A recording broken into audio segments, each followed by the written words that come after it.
Buenas noches, bienvenidos sean todos al especial de Intereconomía Televisión de los sábados. Este sábado, ya lo ven, el rotulito era claro en esa entradilla tan fascinante que nos preparan cada sábado.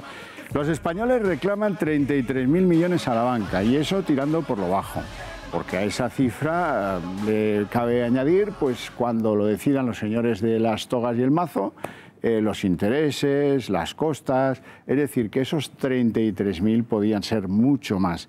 La banca no está preparada para que le obliguen a apoquinar 33.000 millones.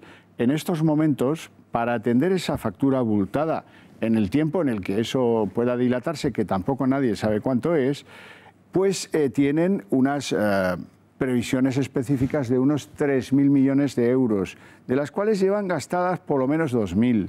O sea que quedarían unos 1.000, con 1.000 atender algo que va a ser, en el mejor de los casos, 33.000, pues se me antoja muy complicado. Un buen reto tiene delante con estas reclamaciones ante los abusos bancarios que se han producido en España, este machaque que hemos visto de cláusula suelo, multidivisas, IRPH, los swaps, los bonos, en fin, tantas y tantas historias, una tras otra, pues hacen escalofriar, ¿verdad? Y ese es el impacto que va a tener para nuestra banca. Yo no sé cómo lo van a resolver, esas comercializaciones indebidas, esas hipotecas con cláusulas truculentas que la gente no entiende y que la han llevado a la lona. Hay, pues yo creo que tirando bajo 5 millones de españoles que tienen afectación de gastos de hipoteca, o bien de cláusula suelo, o bien de IRPH, o bien de ambas dos, también los hay, o de pagarés, o de, en fin. Que esto es un verdadero drama y que la justicia, pues a pesar de lo andado, que ha sido bastante, se muestra completamente incapaz de resolver esto. Hay un embudo y hay un tapón judicial espectacular. ¿Y alguien juega la dilación? Luego lo iremos viendo. Vamos con nuestros invitados esta noche. Doña Patricia Suárez, presidenta de Asufin. Buenas noches. Buenas noches. Asufin, tengo que decir que es una asociación de defensa de los consumidores ante los abusos de las entidades financieras sin ánimo de lucro, que ha tenido algunos éxitos en cuanto a sentencias que lo cambian todo, luego hablaremos de ellas, y a esta señora, sus apasionados socios y militantes de la causa Asufin suelen llamarla en redes sociales Wonder Woman. Eso Wonder es. Woman porque echa mucho carácter a lo que dice y a lo que hace. Y la gente se lo premia y se lo valora. ¿Está usted feliz?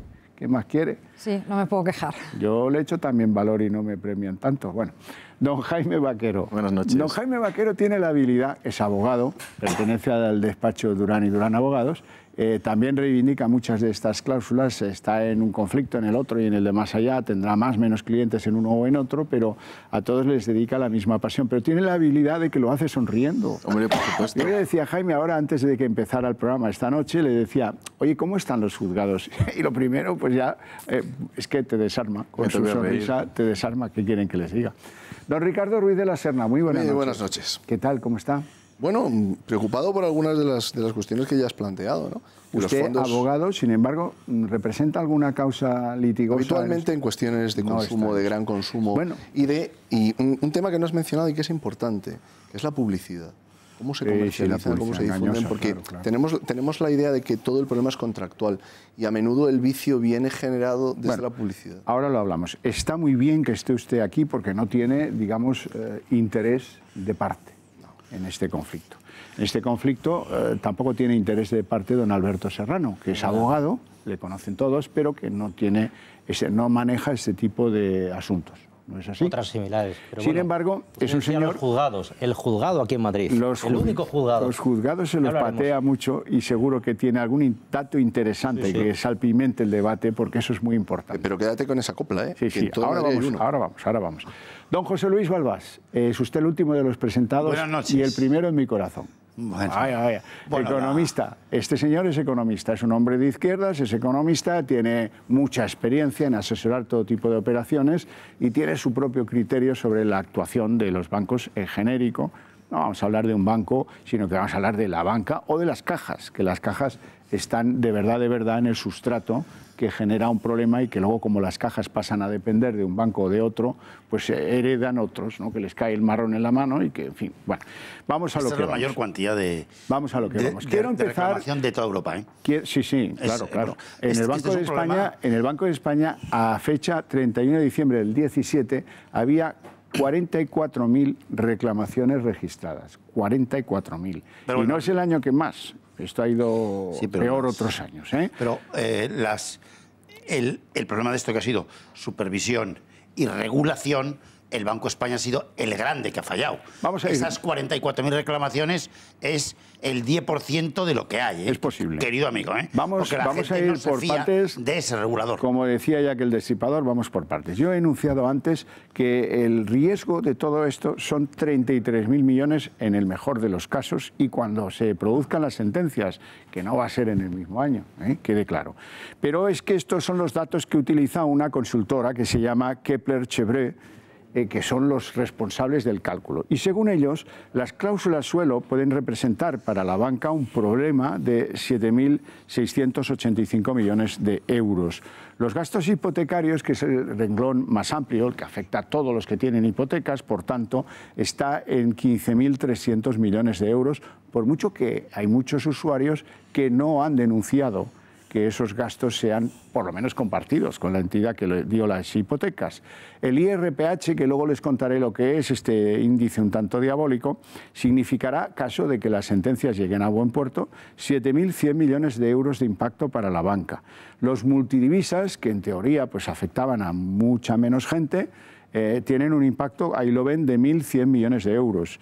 Y otros, que aquí irían los swaps, aquí irían los bonos, aquí irían no sé cuántas cosas, que hay, cada una es un mundo, ¿verdad? Algunas de ellas más antiguas que las reclamaciones más vivas, esto pues le calculan que tendría un impacto de 1.500 millones. En total, 32.685 millones, sin contar intereses y sin contar costas judiciales.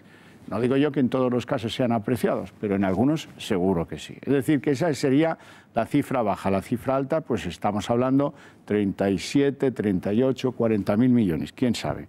O sea, que esto es muy importante y es una tremenda amenaza para el balance de los bancos, que, como les decía al principio Balbás, tienen previsiones específicas para atender esto. Es decir, ahorradito para pagar esas indemnizaciones, solo 3.000 millones de euros, de los cuales se han gastado ya más de 2.000. O sea que quedan como mucho 1.000. Aquí ha habido de todo. ¿Y qué resumen hacemos inicial para empezar esta partida de billar con todas estas ideas deslavazadas?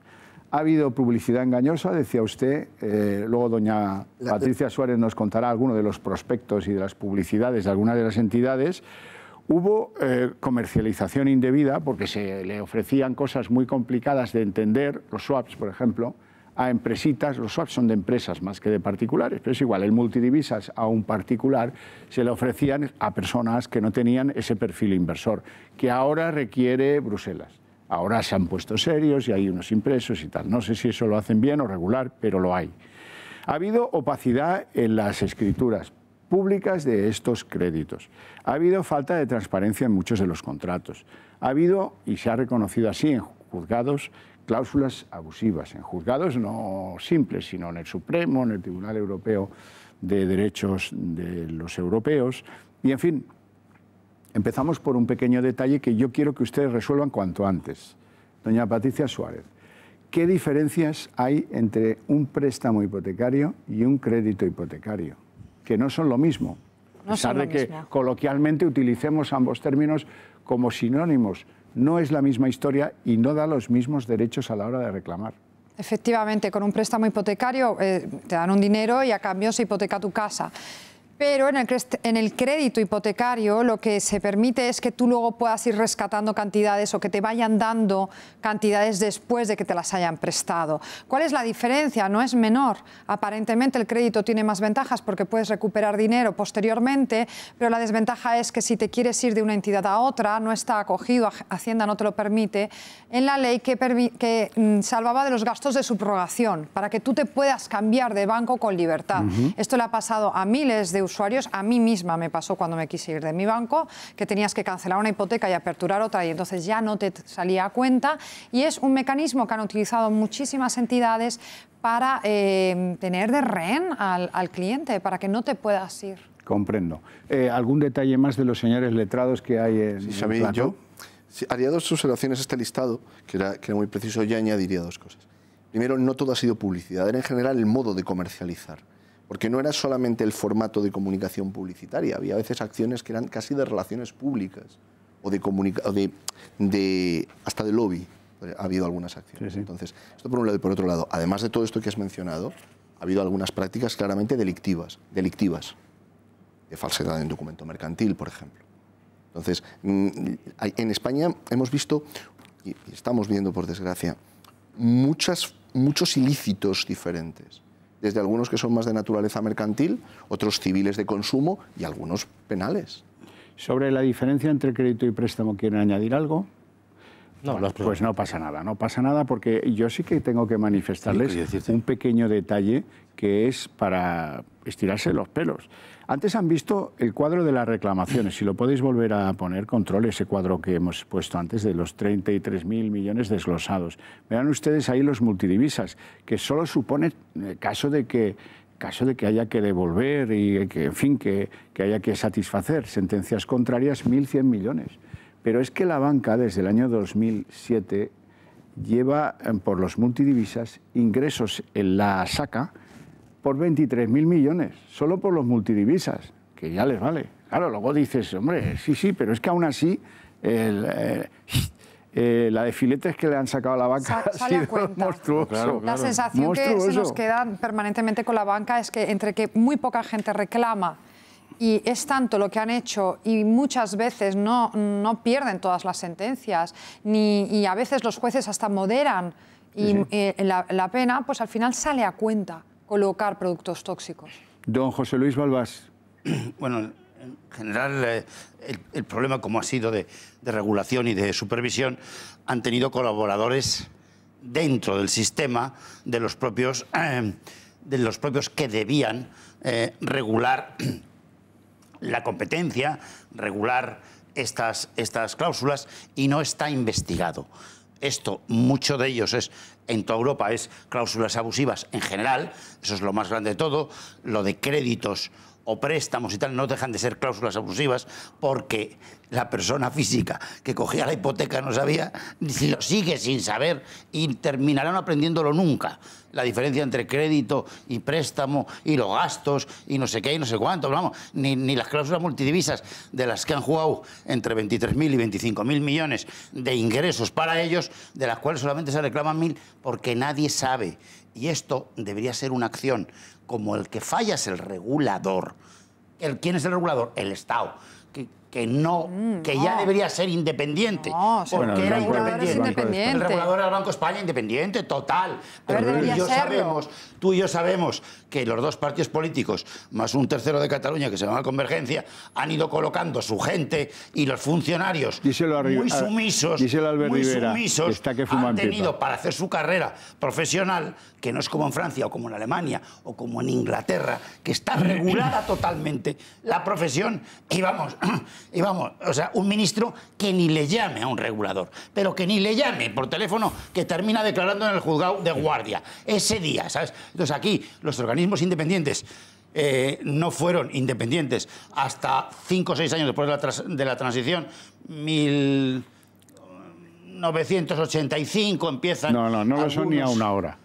No lo son ni a una hora. Ahí. Entonces, ¿qué falla? La regulación y la supervisión. Y como tenían gente, pues han dejado que cosas que son cláusulas abusivas que no se han dado en ningún otro lado de Europa. Sí que eso no se ha dado. O sea, esto ha sido tan abusivo por la parte de la oligarquía bancaria y financiera para controlar el mercado financiero, porque el mercado financiero español es el tercero de Europa, ¿eh? O sea, después de Alemania, Francia, va a España. Fuera Inglaterra, porque eso es libra esterlina. El cuarto en sistema financiero sería Italia, que son los 4 grandes. Vale. Entonces, eso son muchos intereses, mucho dinero. Y claro, ¿quién ha sido el que debe defenderle? el Estado tenía que haber defendido con los órganos reguladores independientes, que debían haber sido independientes, que su función, tanto de supervisión como reguladora, fíjate, supervisión, la CNMV independiente, venga, bueno, una vuelta. No, es que no se vayan nunca a regar al huerto con balbas porque saldrán empapados.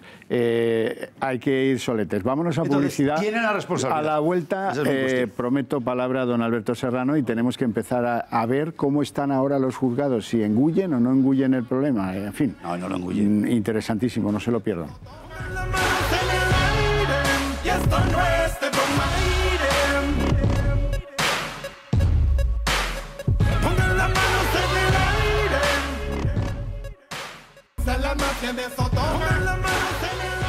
Bueno, vamos a ir delimitando esto, que es un tema disperso, con muchas aristas, un poco complejo.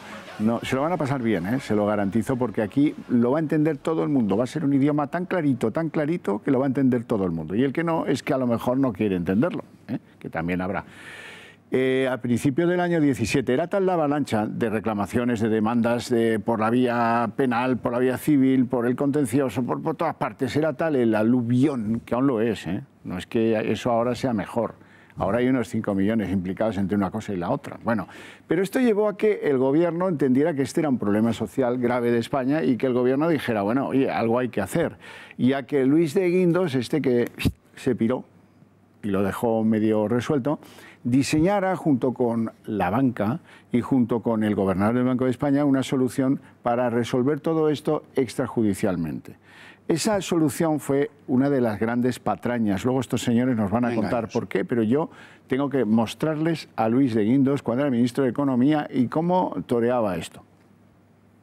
Lo que vamos a hacer con la nueva ley hipotecaria es reforzar la transparencia para que no se vuelvan a producir situaciones como la que hemos vivido pues, en relación con las cláusulas suelo. Favorecer todo lo que tiene que ver la información precontractual, es decir, antes de la firma de la hipoteca ante el notario, en la cual vamos a establecer muy claramente la información que se tiene que dar a el potencial o el cliente, el consumidor que está intentando cerrar una hipoteca, un contrato de hipoteca. Esto no me había pasado nunca. Alguno de los invitados le daba vueltas las cabezas y sacaba espuma por la boca como si fueran la niña de Carrie.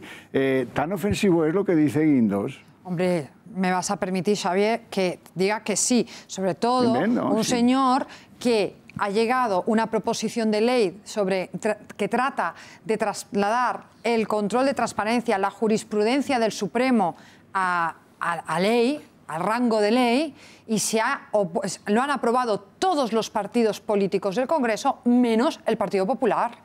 Y aquí nos estaba diciendo Guindos que ellos con esta ley hipotecaria pretendían dotar de mayor transparencia para que no se volviera a repetir, y por eso nos ponen unos intereses más caros de los que decía el Supremo.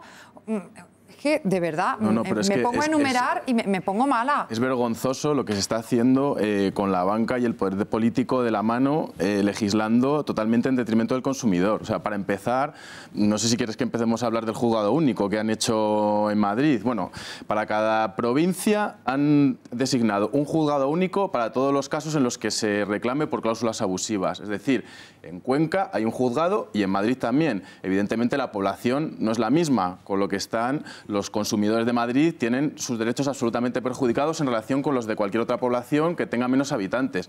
Con lo cual, ¿qué ha llevado eso? A un colapso absoluto, a una dilación total en los procedimientos, con el objetivo de desesperar al consumidor, que no reclame... Que desista.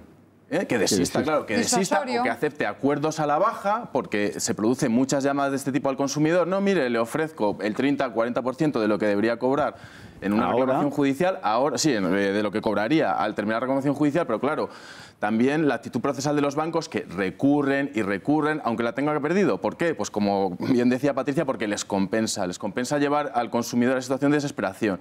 Y no solo eso, es que nos estamos encontrando con casos en los que se reclaman 300 euros y por una novedad también legal que hace pocos años, también bajo la tutela del señor de Guindos, que por cierto dijo pleitos tengas y los ganes, respecto de las personas que querían reclamar la cláusula suelo, que me parece una vergüenza, coaccionar al consumidor estando en el gobierno, pero bueno. Lo que han hecho también es que normalmente un procedimiento de menos de 6.000 euros es un procedimiento más rápido. Puede durar la mitad que un procedimiento que se denomina ordinario. ¿Qué han hecho? Pues todos los procedimientos de cláusulas abusivas no solo los metemos en un solo juzgado, sino que además todos tienen que ser ordinarios. Es decir, todos se tienen que dilatar en el tiempo el doble que un procedimiento normal. Entonces, claro, aquí lo que deberíamos, la reflexión que hay que hacer es ¿por qué no salen a la batuta o salen a la luz todos estos créditos o préstamos a los partidos políticos que se condonan? ¿O por qué no sale un listado de todos estos préstamos que están concedidos a esos partidos y en qué medida se pueden o no pues condonar o ampliar o darles ciertos beneficios? O sea, ¿dónde está el juego? O sea, ¿por qué? ¿Dónde está el tira y afloja? Entonces es una reflexión. ¿Usted a quién defiende? ¿A los bancos o a los ciudadanos? Esa es la pregunta que habría que hacerle a Guindos, ¿no? Los bancos se defienden. Pero bueno, como Guindos ha oído, Alberto Serrano, que le debo a usted palabra, le ruego que... ¿Es verdad que están a 1000 demandas diarias, meses y meses, esos juzgados de grandes ciudades? Probablemente entre toda España no tengo datos, pero vamos... En un juzgado de Madrid pueden entrar 8.000 mensuales. ¿Es verdad que pusieron al frente de esos juzgados a jueces novatos recién salidos de las escuelas judiciales? Esto fue una decisión absolutamente lamentable. En mayo del 2017, el Consejo General del Poder Judicial decidió que absolutamente todo tipo de reclamaciones que tuvieran que ver con los bancos iban a pasar a un único juzgado, 101 bis, que está en la calle Gran Vía. No cabe en ninguna cabeza. Nosotros y a veces en junio del 2017, de la historia contemporánea parece la conjura de los necios. Totalmente. Vamos a ver, un juzgado normal de Madrid puede llevar como mucho 1000 demandas al año. Y en un juzgado de estas características están dando entre 8 y 10.000 al mes. Con lo cual se produce la circunstancia absolutamente insólita en un Estado de Derecho que determinadas personas han presentado reclamaciones en octubre del año pasado, en noviembre del año pasado y a día de hoy, en mayo, todavía no ha habido ningún trámite previo que es de admisión de la demanda. Es decir, 6 meses y todavía no le han contestado a ese señor si su demanda se admite o no en ese juzgado, por el colapso brutal. A todo esto hay que ver ese juzgado 101 bis en la calle Gran Vía. Podría ser Cuente usted ese dibujo, esa foto que tiene usted en su retina, explíquenosla. Que ahí saca montones de papeles en el suelo. Claro, teóricamente supongo que estará dotado con unos ordenadores de última generación, un montón de funcionarios, puesto que este es el mal que afecta a la mayor parte de los españoles. No es la República Catalana, no. De esto sufren familias españolas. ¿Y los catalanes también? Bueno, también. ¿Y los catalanes también? Sí, no, un juzgado de apariencia absolutamente normal, 12, 14 como mucho. Pero claro, todos esos señores, como primer trámite, tal como funcionan las reformas procesales, estas que hemos comentado, lo primero que hacen es reírse, por así decirlo, de la administración electrónica, cuando no tiene otro remedio, y es imprimir lo que les está llegando. Entonces, fíjese usted, para imprimir... No le imprimen, Alberto, perdóname. A mí me han contado... Piden la copia. O sea, uno presenta, el procurador presenta telemáticamente la demanda. No decía que lo imprimían ellos, ¿eh? Ojo, claro, no decía que lo imprimían ellos. Por eso, porque al día siguiente es el propio procurador el que tiene que presentar las copias. Alberto, no decía que lo imprimían ellos, ¿eh? Certifique usted si lo que voy a contar a continuación es cierto, que no sé si es cierto o no. Me han contado que llegaban paquetones así de demandas de otros juzgados. Cuando se crearon estos juzgados, los otros dijeron, uy, a ver, prepárenlo todo y mándeselo al pobre este que ha llegado aquí. Y llegaban paquetones de demandas y de reclamaciones y todavía no habían llegado los ordenadores. Sí, ni las mesas ni las sillas. Bueno, yo creo que empezó operativo, creo que fue a partir de septiembre, creo recordar, que me corrijáis si no me recuerdo mal, septiembre, pero esto teóricamente tenía que empezar en junio. Y empezó a partir de como 3 meses que no había ni ordenadores. Y no sé si las primeras vistas fueron a principios de octubre del año pasado, que tengo entendido. Pero, fíjese un dato, tengo entendido que tenían problemas, además, con el almacenamiento hasta el punto que alguno pensó que se podía derrumbar. No, claro. O sea, del tal acumulación de papel ahí metida... ¿La pila del papel o la casa? La casa entera. Había problemas de ese tipo. Era absolutamente insoportable la logística que lleva todo eso. Total, lo que hemos comentado desde junio del 2017, un embudo, literalmente, ¿y todo para qué? Pues está muy claro, no pueden ser tan ingenuos. Era para beneficiar a los para qué. Beneficiar al gran lobby de este país. Mira, Xavi, es la tormenta jurídica perfecta, porque tienes un gran nivel de litigiosidad, que además está compensado por unas prácticas, antes mencionabas lo de las propuestas de mediación, unas prácticas muy agresivas, que a menudo se dirigen a personas que tienen conocimiento jurídico cuando tienen la suerte de estar asistidas por abogados, pero que muchas veces lo que reciben es casi otra oferta comercial, ¿no? Mira, te vamos a sustituir, te vamos a cambiar esto por esto otro. Bien, luego podemos entrar en qué consisten las ofertas. Hay otro punto que advertía Alberto, que tiene que ver con la necesidad de más medios humanos, más medios materiales y más medios de infraestructuras, que son las de almacenamiento, pero que también son las de gestión del propio juzgado. Y luego hay otro problema, Xavier. Habitualmente, el procedimiento de estas características, que es técnico-bancario, que requiere muchas veces ajustar las cuentas, afinar las cuentas, termina produciendo en el justiciable, en el ciudadano, un fenómeno que es el de decir, a ver, el banco ahora mismo me está diciendo que me pone encima de la mesa ahora mismo ya tanto. Y muchas veces un ciudadano no tiene necesariamente el criterio técnico como para saber si esa oferta realmente es razonable o no, o si está ganando algo. Y se han dado circunstancias en las cuales, con la oferta que le han hecho al ciudadano, no solamente desistía de su demanda y tenía que volver a comenzar, sino que encima perdía dinero con la oferta.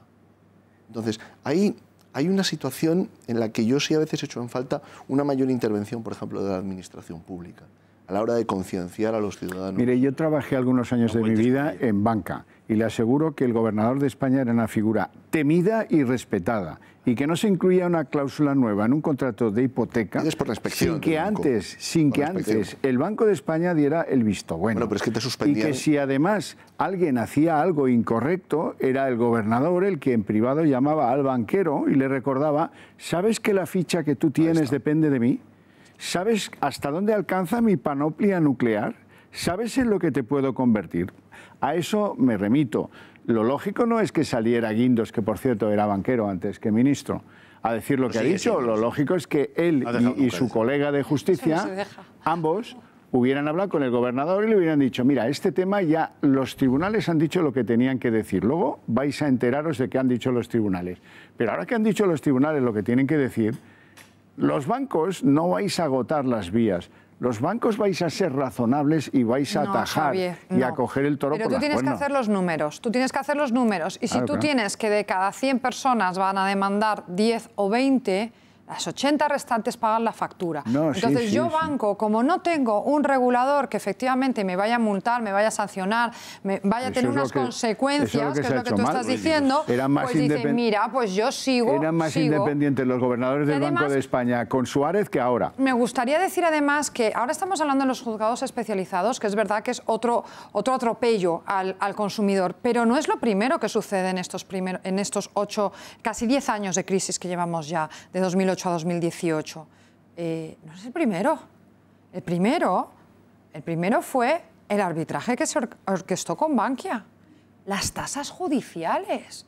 Cuando los preferentistas iban a ir a físicas y jurídicas, a las jurídicas las han dejado, iban a ir con sus demandas, se sacaron una ley con las tasas que luego el Tribunal Constitucional tuvo que decir que no. Luego, cuando Europa nos dijo que la cláusula suelo sí que era retroactiva, me sacó de la manga un Real Decreto Ley supuestamente para articular la defensa de los ciudadanos, al que han acudido 1 millón de ciudadanos, 1 millón, 300 y pico mil han llegado a un acuerdo con la entidad, a saber con qué acuerdo, efectivamente, Ricardo, 100 y pico mil han demandado, y yo me pregunto, ¿dónde estáis los 600.000 restantes? ¿No vais a reclamar? A ver, vamos a ver, hay dos, yo lo veo desde el punto de vista como economista y asesor financiero de privados y de empresas. Una cuestión es, como dice Ricardo, la legal, la judicial, y otra cosa es la realidad económica de los asuntos, la realidad que afectan a la economía real española y que afectan fundamentalmente al empleo y a la creación de riqueza en el país. Porque esto es un instrumento, la banca, pequeño, bastante antiguo, en términos ya internacionales, que las leyes regulatorias de esto, el 90%, están en Europa, y aquí estamos engañando a la gente diciendo que vamos a regular. ¿Desde dónde? Desde el Consejo del Poder Judicial, desde el supervisor del Banco de España. ¿Pero quién es el supervisor del Banco de España? Uno que apunta cosas ya.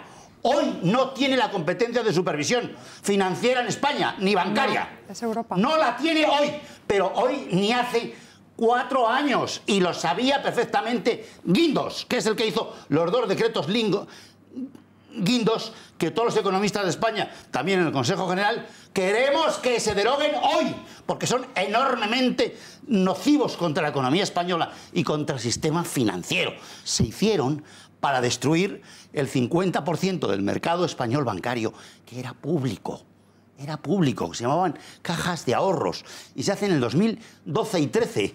Antes de ayer, la crisis económica se había producido 4 años antes. ¿Por qué? Porque la cuota de mercado del 50% de ese negocio, el valor que damos los que sabemos algo del sistema financiero, es aproximadamente 120.000 millones de euros. El valor comercial de tener esa cuota de mercado de España, que entonces tenía casi 1 billón de depósitos, hoy tiene solo, desgraciadamente, 850.000 millones. Y un mercado de grandes empresas que exportan 250.000 millones al año. O sea, es un mercado tremendo. Y eso lo destruyó los decretos Guindos 2012 y 13. El Windows 1 y el Windows 2. Entonces esos deben derogarse hoy y hay mayoría en el Congreso para derogarlos mañana. Y además yo creo que con todo el efecto de investigación de qué se ha hecho con esa cuota de mercado. Y te termino, los reguladores. Mira, los reguladores deben ser independientes, como los jueces, como las grandes personas que son funcionarios públicos que han aprendido en Francia, en la Escuela Nacional de Administración, y no hay Dios que los compre. Y se sabe perfectamente. Y en Alemania y en Londres queremos ese tipo de funcionarios. Pero claro, las dos grandes labores de un supervisor son dos. Una, librarse de los políticos, y segunda, librarse de los agentes que te mandan los supervisados, que en este caso son los bancos. En el caso de la Comisión de Energía, cuando la había, que ahora es la CNMC, serían de las eléctricas, los agentes que te mandan los bancos, que te mandan las eléctricas, que te mandan las de comunicación. Hay que librarse de dos, de los políticos que quieren hacer acción política con la supervisión y la independencia de esa función, porque España necesita, para que funcione su economía, un sistema financiero que genere empleo. Pero claro, un país como España, es que las cajas de ahorro eran malas, no, eran las mejores de Europa. Pero Alemania sigue teniendo 370 cajas grandes de más de 30.000 millones en su balance de depósitos, de activo, ¿vale? A ver si nos enteramos. Alemania, la número 1 de Europa, financieramente. ¿Y por qué tiene 370 cajas y nosotros ninguna? ¿Por qué?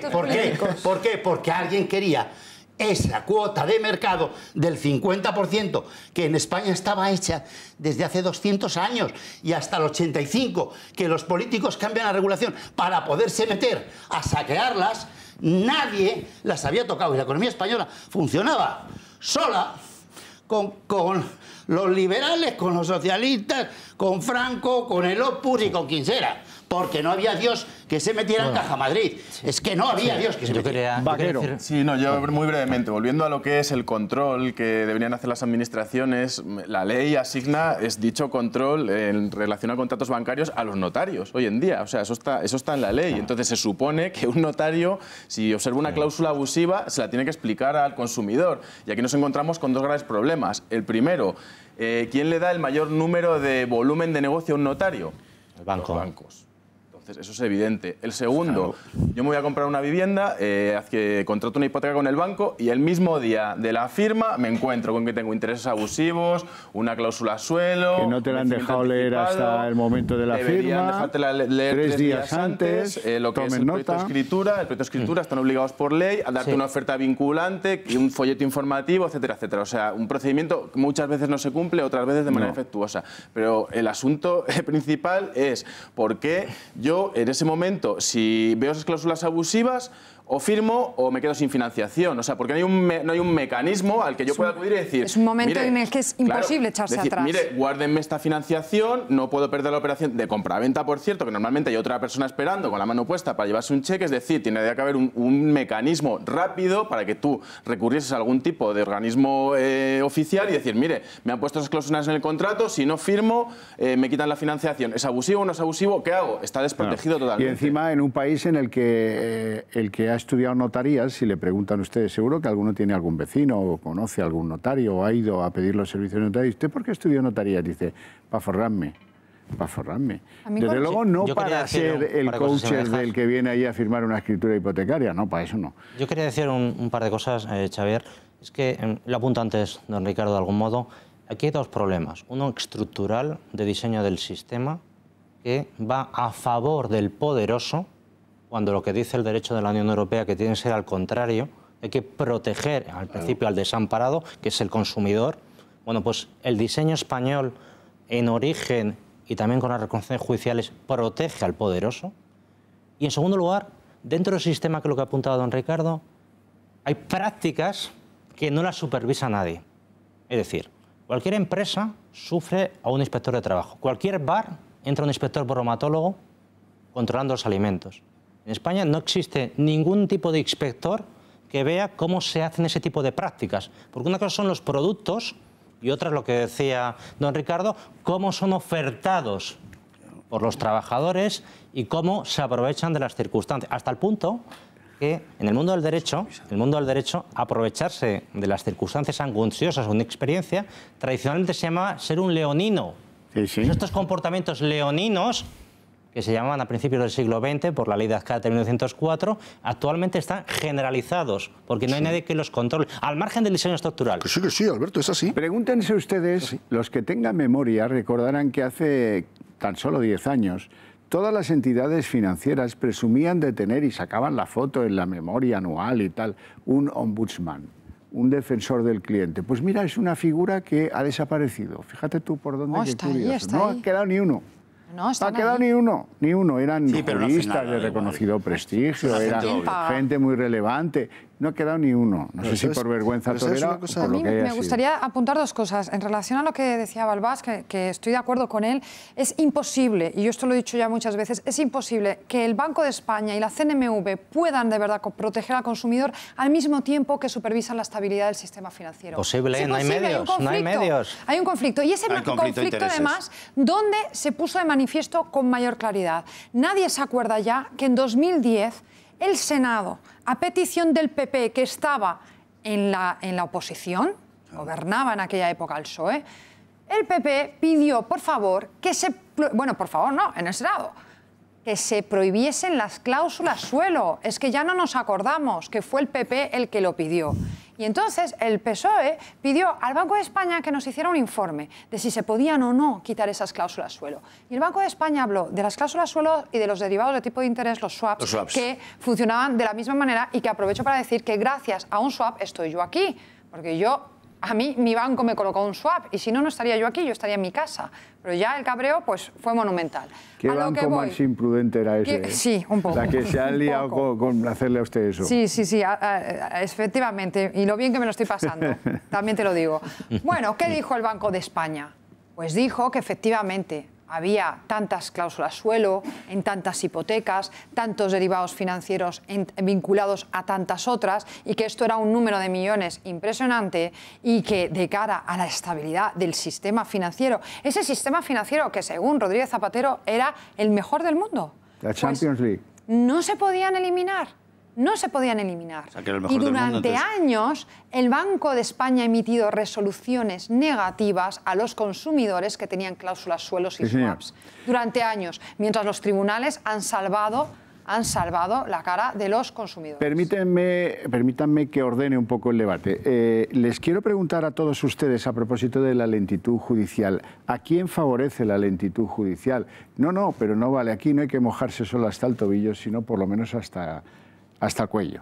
Hay que mojarse y explicar por qué esto, como intuyen ya todos, beneficia, van a decir, a los bancos. Pero ¿por qué? Hay que razonarlo. Cabe pensar y cabe acusar de estrategia dilatoria a esos mismos bancos. Bueno, eso lo dejo a su criterio. ¿Sabes cómo se llama eso? Los bancos, que también tienen posición y hay que respetarla y escucharla, alegan siempre, en todas las respuestas a sus cuitas en los juzgados, que cuando se hicieron esos contratos eran perfectamente coherentes con la legalidad vigente. Y esa legalidad vigente la ponía un tal Miguel Ángel Fernández Ordóñez, que le ha hecho más daño a España que el mismísimo Lucifer.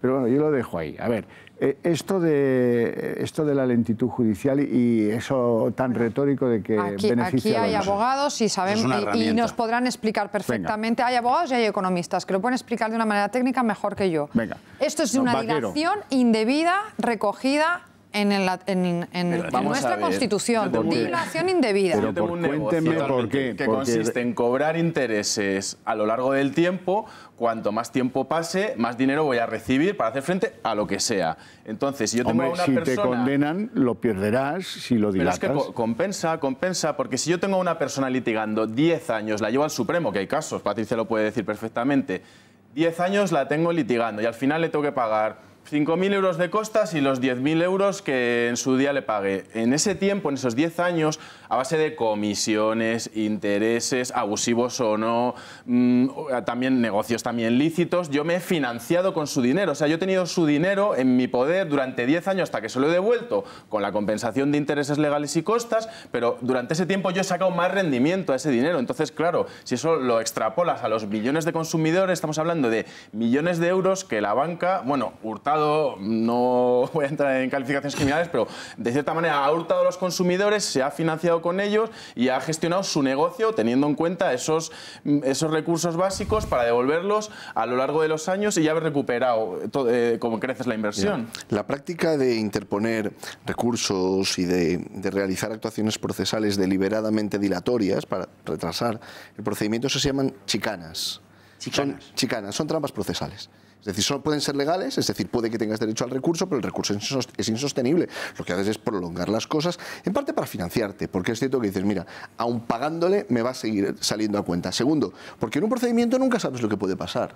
Hay procedimientos, por ejemplo, que terminan desgraciadamente porque la persona que los inició deja de estar entre nosotros. Claro, se muere. Claro, puede pasar. Y los herederos dicen, mira, muchos. Ya está, aquí me han ofrecido un acuerdo, mira, más vale pájaro en mano, partimos la herencia y a correr.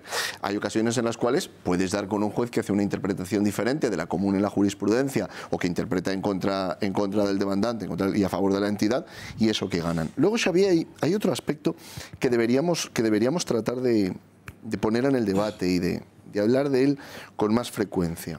El tiempo, generalmente, tal como están diseñadas las normas procesales, sobre todo el proceso civil, el tiempo normalmente juega a favor del demandado. Normalmente. Hay excepciones, pero generalmente como banco tú dices, mira, por lo pronto, el dinero, no solo el dinero lo tengo yo, la cómoda posición del demandado la tengo yo. Normalmente no se aceptan medidas cautelares porque se entiende que el banco es solvente, y por lo tanto, pero yo le voy a hacer una objeción. Esto tiene un daño reputacional muy importante para la entidad. Pero con el pequeño consumo, el efecto disuasorio. Claro. Tú generas en el consumidor que le va a costar 5 o 6 años recuperar. Apatía. No es lo mismo. No es lo mismo. Entonces tu vecino te dice, mi vecino, ¿cuándo lo recibiste? 5 años después. Buah, pero 5 años tengo que ponerme a ello. Javier, pero el daño, es decir, el beneficio está claro. ¿Cuánto vale, por ejemplo, de lo que decíamos antes, la cuota de mercado del 50% del mejor sistema financiero del mundo, que era España en el 2009? Pues una pasta. 120.000 que he dicho yo. ¿Quién se la ha quedado? Las cajas de ahorro públicas ya no, porque nos las han limpiado en 5 años. Y eran reservas para el Estado español o para los pensionistas que salen a manifestarse ahora y se reclaman con unas reservas que había, como había las mutualidades de Seguridad Social, que han desaparecido activos, han desaparecido mal vendidos. En la Gran Vía, un sitio barato, en Serrano, enormes, en medio Alcalá, te digo los números, de edificios enteros que han desaparecido en los últimos 15 años, que se han mal vendido. Se han saldado. Mutualidades y se han sacado de las reservas de la Seguridad Social. También las cajas de ahorros, que eran públicas, eran reservas de esas pensiones. Garantizaban la venta que se hizo de las mutualidades, que tenían reservas matemáticas para pagar las pensiones. Y claro, va a terminar habiendo manifestaciones de los pensionistas diciendo, oiga, y mis reservas de las mutualidades y de mis cajas de ahorros desde hace 300 años, que ha contribuido todas las provincias españolas para generar una economía que hoy no funciona, porque si no funciona el sistema financiero, esto que estamos hablando, que es muy importante, de las cláusulas leoninas, de que no se le da derecho a los consumidores, de que se mueren los preferentistas, que eran 74.000 millones de euros, según mis cálculos. Y nadie sabe lo que es, porque no hay papeles. Y vas a reclamarlo como abogado, como heredero, y dicen confidencialidad. Ah, para ellos es confidencialidad, confidencialidad. Y no te dan los datos. Y hay mucho muerto sin herederos, amigo, ¿sabes? Y tú no veas qué lío hay, quién lo investiga.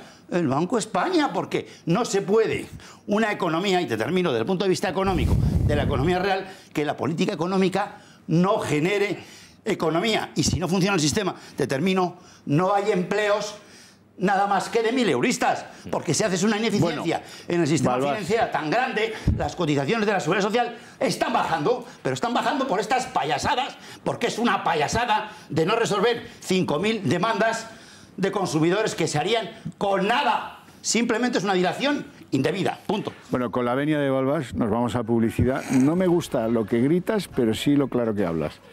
Pero es que queda claro. A publicidad. Al menos queda claro.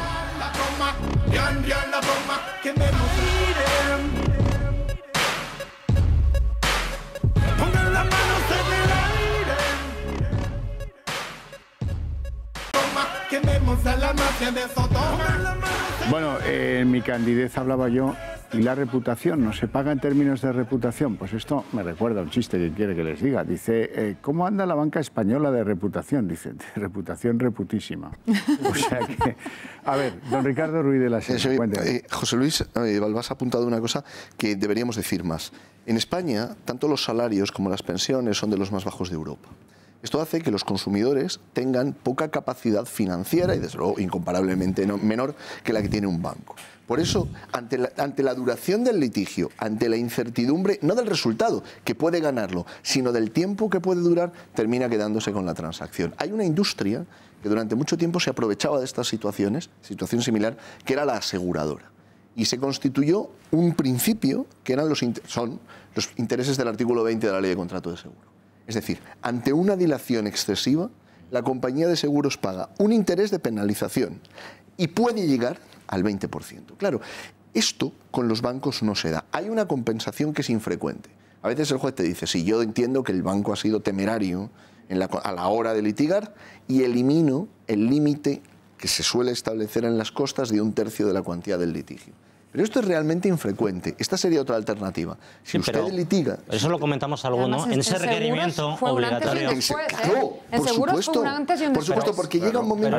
Eso que cuentas, Ricardo, lo comentamos alguno en ese requerimiento previo obligatorio del consumidor al banco. Lo que dijimos alguno que para que tuviera alguna operatividad tendría que llevar aparejada una penalidad, una consecuencia en base jurídica, a la cual si el banco no la atiende porque no le da la gana, a continuación, cuando la sentencia le condene en los términos del requerimiento que hizo hace 5 años, pues que eso tenga una consecuencia negativa, real, para el banco. Porque claro, aquí hablamos de delaciones indebidas, pero delaciones indebidas como no tener justicia. Y esto no es que lo diga yo, es que lo ha dicho reiteradamente el Tribunal Europeo de Derechos Humanos.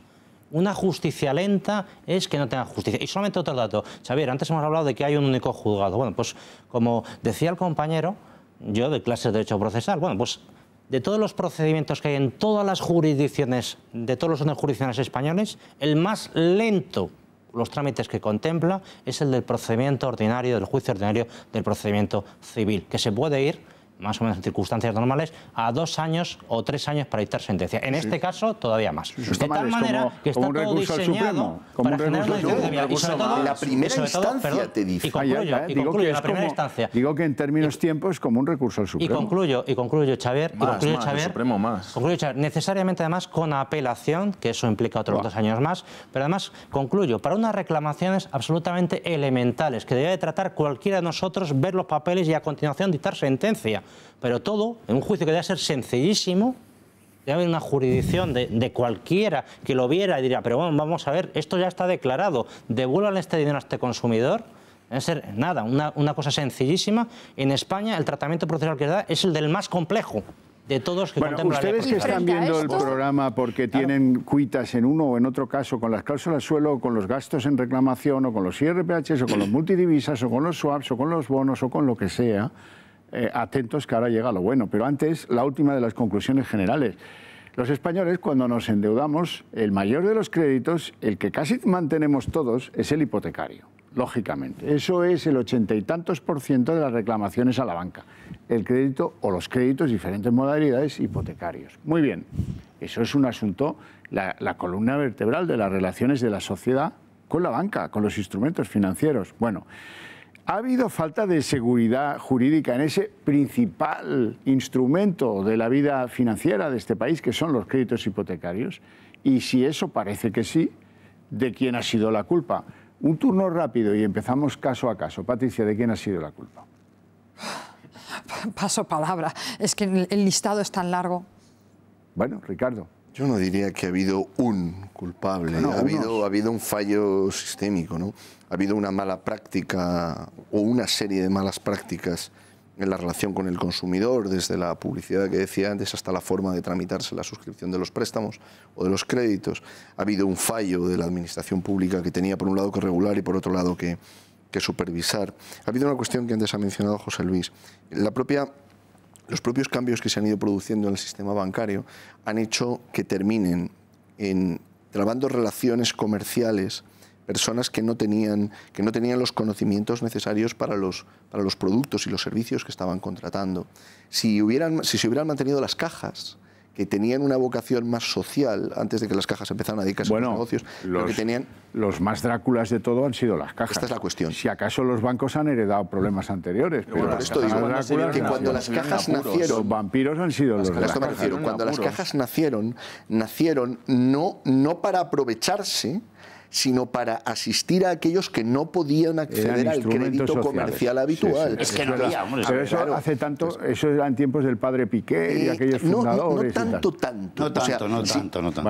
Si tú recuerdas, Xavier, bien, estamos de acuerdo. Hasta que los políticos invadieron el ámbito de las cajas. Probablemente ahí hubo varios Año momentos, 90 pero es eso, 85 la ley, 90 es el saqueo de la ley. Hubo una politización, tenéis toda la razón, hubo una politización, pero coincidiréis conmigo también en que hubo una expansión del crédito antes, en los 80, no me voy muy atrás, Ricardo, era raro que te dieran el 100% del importe de la tasación. Es que lo de las para cajas la hipoteca era tan demencial que nacieron para dar esos créditos a gente que en principio no podía acceder a una entidad bancaria y resulta que se dedicaron a financiar proyectos políticos. Bueno, no se me vayan de estudio.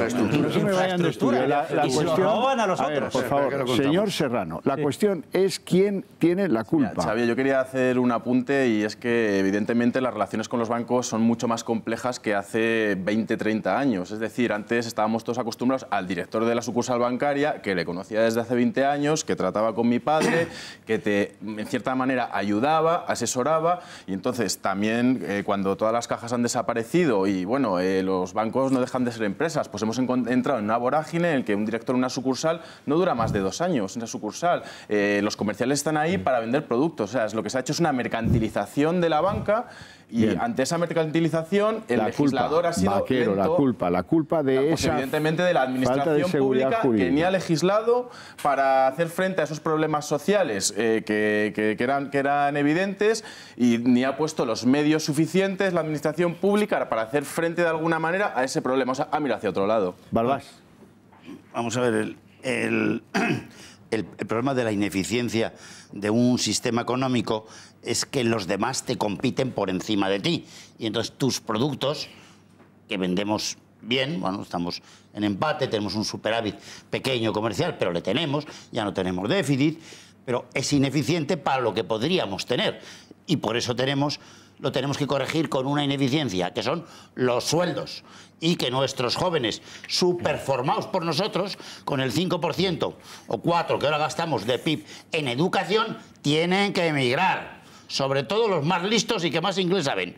Esa es la auténtica verdad. Y eso, como traen dinero, pues también viene bien a las arcas españolas. De la falta de seguridad jurídica. Hombre, sobre todo de la oligarquía política que no ha sabido dar eficiencia al sistema económico. Les ponemos para eso. Ya sabemos que en los últimos 30 años cada vez son peores los políticos. Ahora ya hemos llegado al sumum. O sea, no tenemos casi nadie que tenga el nivel de ministro en cualquier país medio decente. Xavier, yo contesto de manera muy clara. Quedan tres o cuatro, vamos. Los economistas, espera. Sí. Los economistas hemos pedido. Xavier, pon orden. Hemos pedido el 8 de mayo de este año que el gobernador del Banco de España, que ya es poca cosa, es un mini gobernador que tiene el 20% de las competencias que tenía hace 10 años, porque todas son del Banco Central Europeo. Y los técnicos, de ahí salga, de economistas y técnicos en temas financieros, salga el gobernador del Banco de España. Pero hombre, que el PP y el PSOE paren ya, que es que quieren poner otro por cooptación. La culpa y lo veo entonces clarísimo. terminará mal, y esos son los culpables, eso es lo que te quiero decir. Esos son los culpables de que, claro, ahora Ciudadanos, como solo tiene 32 diputados, me parece, se quiere retirar. Podemos no tiene fuerza y los nacionalistas están en Cataluña, ya saben lo que quieren hacer. Yo lo veo clarísimo. La culpa de todo esto la tiene que hay un lobby muy potente, que es un lobby de la banca, que existe en todos los países. Lo que pasa es que en este país probablemente tenga más fuerza que en otro, básicamente por la debilidad de los políticos. O sea, más débil el que tiene que resistirse al lobby. Lógicamente que va a lo suyo, y eso a veces va en contra de los intereses generales. Y entonces hacen bien. El problema es que los políticos no están para amparar a este lobby, estarían para frenarle en beneficio del interés general. Pero resulta más cómodo, por su falta de formación, echarse en brazos de este tipo de grupos de poder, tanto por el presente y por el futuro que tienen, que, lógicamente, enfrentarse a él y atender a otros intereses más generales. Presta dinero a los políticos para esas deudas enormes, inmensas que tienen los partidos. Todo viene de ahí. Fíjate, Xavier, que la banca ha tenido un privilegio que han tenido muy pocas empresas de las centenares de miles que han tenido que cerrar durante esta década que llevamos de crisis, ¿no? Es que han logrado socializar las pérdidas y privatizar los beneficios. Es algo que no solamente un pequeño y mediano empresario, sino que grandes empresas, estoy recordando por ejemplo el cierre de la factoría de Delphi, por poner un ejemplo, de la Bahía de Cádiz, una industria no puede hacer. Es decir, nadie acude al rescate de una industria. Mientras que en el caso de la banca, el pretexto fue exactamente el contrario. No, es que en este caso se trata de un riesgo sistémico. Sistémico, sí. Claro, y podríamos pensar en el rescate de Bankia, que quizás fue el más evidente. Pero pensemos, en cuántos concursos y en cuántas quiebras deberían haberse producido y no se produjeron. No se produjeron porque se acudió al rescate, bien por la vía de la liquidez, bien por la vía del cambio normativo. Y vertebramos un arbitraje, la administración pública sale en garante, es decir, este tipo de situaciones... Previo, cuando las cajas iban a quebrar, no las dejó caer, no las reestructuró en ese momento y les permitió colocar preferentes. Y al final quiebran y se llevan el ahorro de nuestros mayores. Claro, a esto me refiero, que hemos tenido un peso de la banca probablemente desproporcionado en las prerrogativas que ha tenido en comparación con otras industrias que crean centenares de miles de puestos de trabajo. Pero no pasado, no hemos tenido. No, me refería a que venimos de ahí. Es decir, venimos... Estoy pensando en el automóvil, por ejemplo, José Luis. No se adoptaron estas medidas para impedir la deslocalización. Está muy bien. Vamos a entrar en materia, que es lo que muchos de ustedes están esperando. Vamos a hablar de las cláusulas suelo después. Vamos a hablar de las cláusulas suelo en primer caso, porque les afectan a 1,5 millones de españoles, luego me lo ratifica usted, doña Patricia. ¿Qué es esto del conflicto por las cláusulas suelo? Bueno, pues, ¿en qué consiste? Lo voy a intentar explicar, si alguien lo perfecciona, pues yo encantado. Consiste en que hubo un desplome del Euribor y que la mayoría de los clientes de la banca no se pudieron beneficiar de la rebaja de los intereses con la caída del Euribor porque habían firmado unas cláusulas que entienden los tribunales abusivas porque les quitaban de la posibilidad de que si bajan los intereses tú no te vas a beneficiar. Y esto, inocentemente, en época de tipos altos lo firmaron sin saber lo que firmaban y sin nada por el estilo.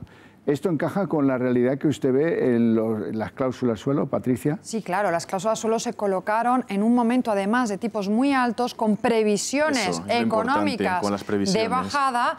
Vamos a ver, 2007-2008, ¿qué hacen los bancos en este país? Colocan swaps para fijar un tipo a miles de hipotecas. Los que ya teníamos firmada la hipoteca, como es mi caso, nos colocaron el swap. Los que iban a firmar la hipoteca le colocaron la cláusula suelo. ¿Por qué? Porque se preveía ya esa crisis financiera, se sabía que los tipos iban a bajar y ellos se aseguraron el retorno económico. El Tribunal Supremo lo que les dice a los bancos es: ustedes han colocado estas cláusulas sin decirle a los consumidores las consecuencias económicas que va a tener esta cláusula en su hipoteca. Ahí lo ven. Esa es la sentencia de mayo del 13 que cambió un poco el panorama en las cláusulas suelo del Tribunal Supremo. ¿Y qué dice? Ahí lo leen. Declara el Tribunal Supremo nulas las cláusulas de suelo que se comercializaron por no haber detallado al consumidor, al cliente, el coste mínimo que seguirán pagando ante cualquier variación de tipos de interés. Lógico y natural. Luego hubo una sentencia del Tribunal de Justicia Europea de diciembre del 16 que todavía fue peor para los intereses de la banca. ¿Por qué?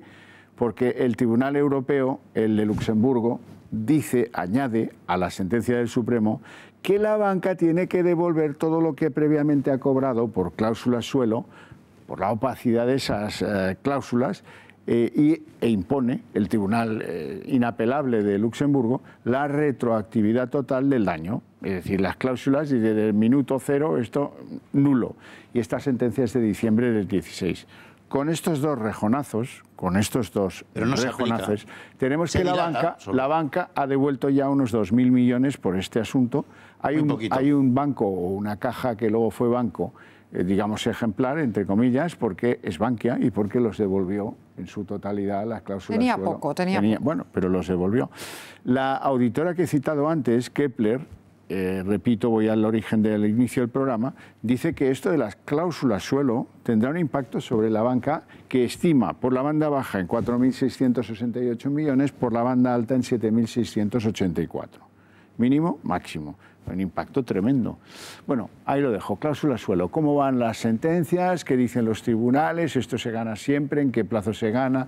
¿Cómo es la suerte del que tiene un conflicto por cláusula suelo? Sí, a ver, se suele ganar, por decir una media, en el 95% de los casos. Ahí lo que dicen los tribunales es que cuando ha habido falta de transparencia, cuando el consumidor no ha podido saber pues, el impacto económico que esa cláusula podría tener sobre su economía, es decir, que en base a lo que ganaba incluso podría llegar a no poder pagar la hipoteca, y es lo que dice el Tribunal Supremo.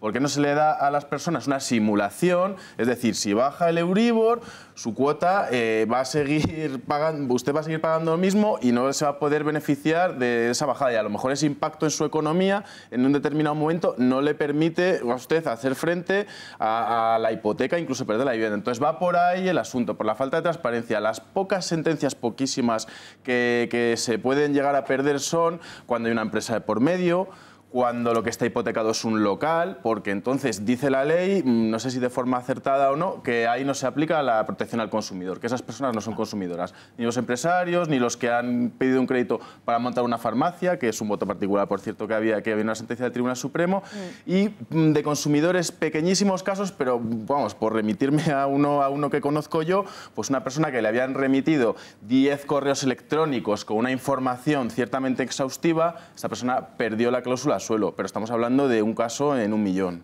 Bien, doña Patricia Suárez, ¿es verdad que son 1,5 millones de españoles los que están con problemas por cláusulas suelo? Los datos son opacos, lo único que sí que los datos que sacan las consultoras son precisamente de lo que van provisionando, porque tienen que notificar a la CNMV y provisionan. Pero... Dígame otra cosa, del 1,5 millones, ¿cuántos han ido a tribunales por sus cláusulas suelo? Aproximadamente la mitad, un tercio. Bueno, sabemos que con el Real Decreto Ley, estos son datos que salían en el Congreso, acudieron 1 millón de personas a ese procedimiento del Real Decreto Ley, unas 400.000 llegaron a un acuerdo, 100 y pico mil están en tribunales e insisto, sigue habiendo casi 600.000 que no. Están en el limbo. Que yo siempre les digo, no clames, reclama. Baja del limbo y... Claro, es que si te quedas en tu casa no te lo van a devolver. Sí, yo quería decir, Xavier, completando lo que están diciendo los compañeros, que la cláusula no es nula en sí mismo. Lo que es nulo es la falta de información del contribuyente. Lo puedes pactar libremente, sí, pero claro, ¿qué es lo que pasó aquí? El producto podrido, que es lo que decíamos antes, y a continuación la información del comercial absolutamente insuficiente, de tal manera que no sabíamos lo que estaban firmando. De hecho, la mayoría de la gente, lo puedo confirmar con compañero, cuando mira su hipoteca, anda, pero si yo tenía una cláusula suelo y no lo sabía. Nadie me había informado sobre este particular. Como setas ahora. Como fruta. O sea, que era un producto... Y luego, además, todo esto con un aditivo más, que es que los bancos tenían información de que los tipos de interés iban a bajar. Por eso se generalizaron en ese momento. Con lo cual, ellos tenían amplia información y, a continuación, al contribuyente, ningún tipo de información. Perfecto para hacer el negocio ideal. Asimetría de la información. Que hay maldad y no hay buena fe. Esto es la conclusión. Gusanos en las manzanas se ponen para que el que se la coma y se la lleve a casa podrida. Balbás. Ya, pero el asunto es que hemos hecho un rescate salvaje a la banca que eso afecta a la economía real española, el sistema financiero, con un sistema semipúblico que hemos tenido siempre, que eran las cajas de ahorros, las argentarias, no se metían en las hipotecas personales hasta hace 20 años, no hicieron falta para nada.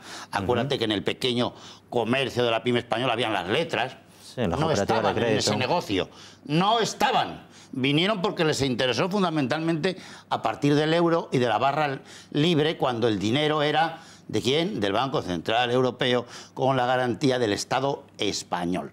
España, como se llama, porque si no, no se lo daban. A cualquiera que no sea tenga esa calificación, no se lo daban. Y se metieron ahí y nos han montado un lío económico de entidad. Porque el sistema financiero español, privado, que hablamos, es, en términos de empleo, una cosa pequeñísima, de 150.000 personas, y que no genera casi nada en términos de valor añadido. Es que no llega ni al 4%, ni al 4% del sistema financiero. El sistema financiero español no aporta ni el 4% del PIB español. O sea, es una cosa pequeñísima. Otra cosa, lo público, ¿vale? Cajas rurales, cajas que nos quedan algunas públicas. Ahí no, pero claro, cuando hablas tú del automóvil, el automóvil es el 10% de la riqueza de este país. Y del empleo, la tela marinera, por encima de 1,5 millones. ¿Qué me estás contando? O sea, eso son los que pagan la seguridad social, los que pagan las pensiones, los que pagan la seguridad social, los que pagamos la educación y los que pagamos la seguridad social. Y del sector exterior, no se le olvide. ¿Y qué otra cosa pagamos? La quinta, los rescates bancarios, porque lo hemos pagado nosotros. Cuando hemos dicho qué ha pasado con el valor comercial de ese 45% del sistema financiero público. Ya lo pagaremos. ¿Por qué? Porque le hemos distraído y mandado a esa banca privada. Es decir, ya no está Caja Madrid, Caja Valencia, que era salvaje, o sea, CAN, que era un empresón, porque es la cuarta provincia de PIB de España, es Alicante.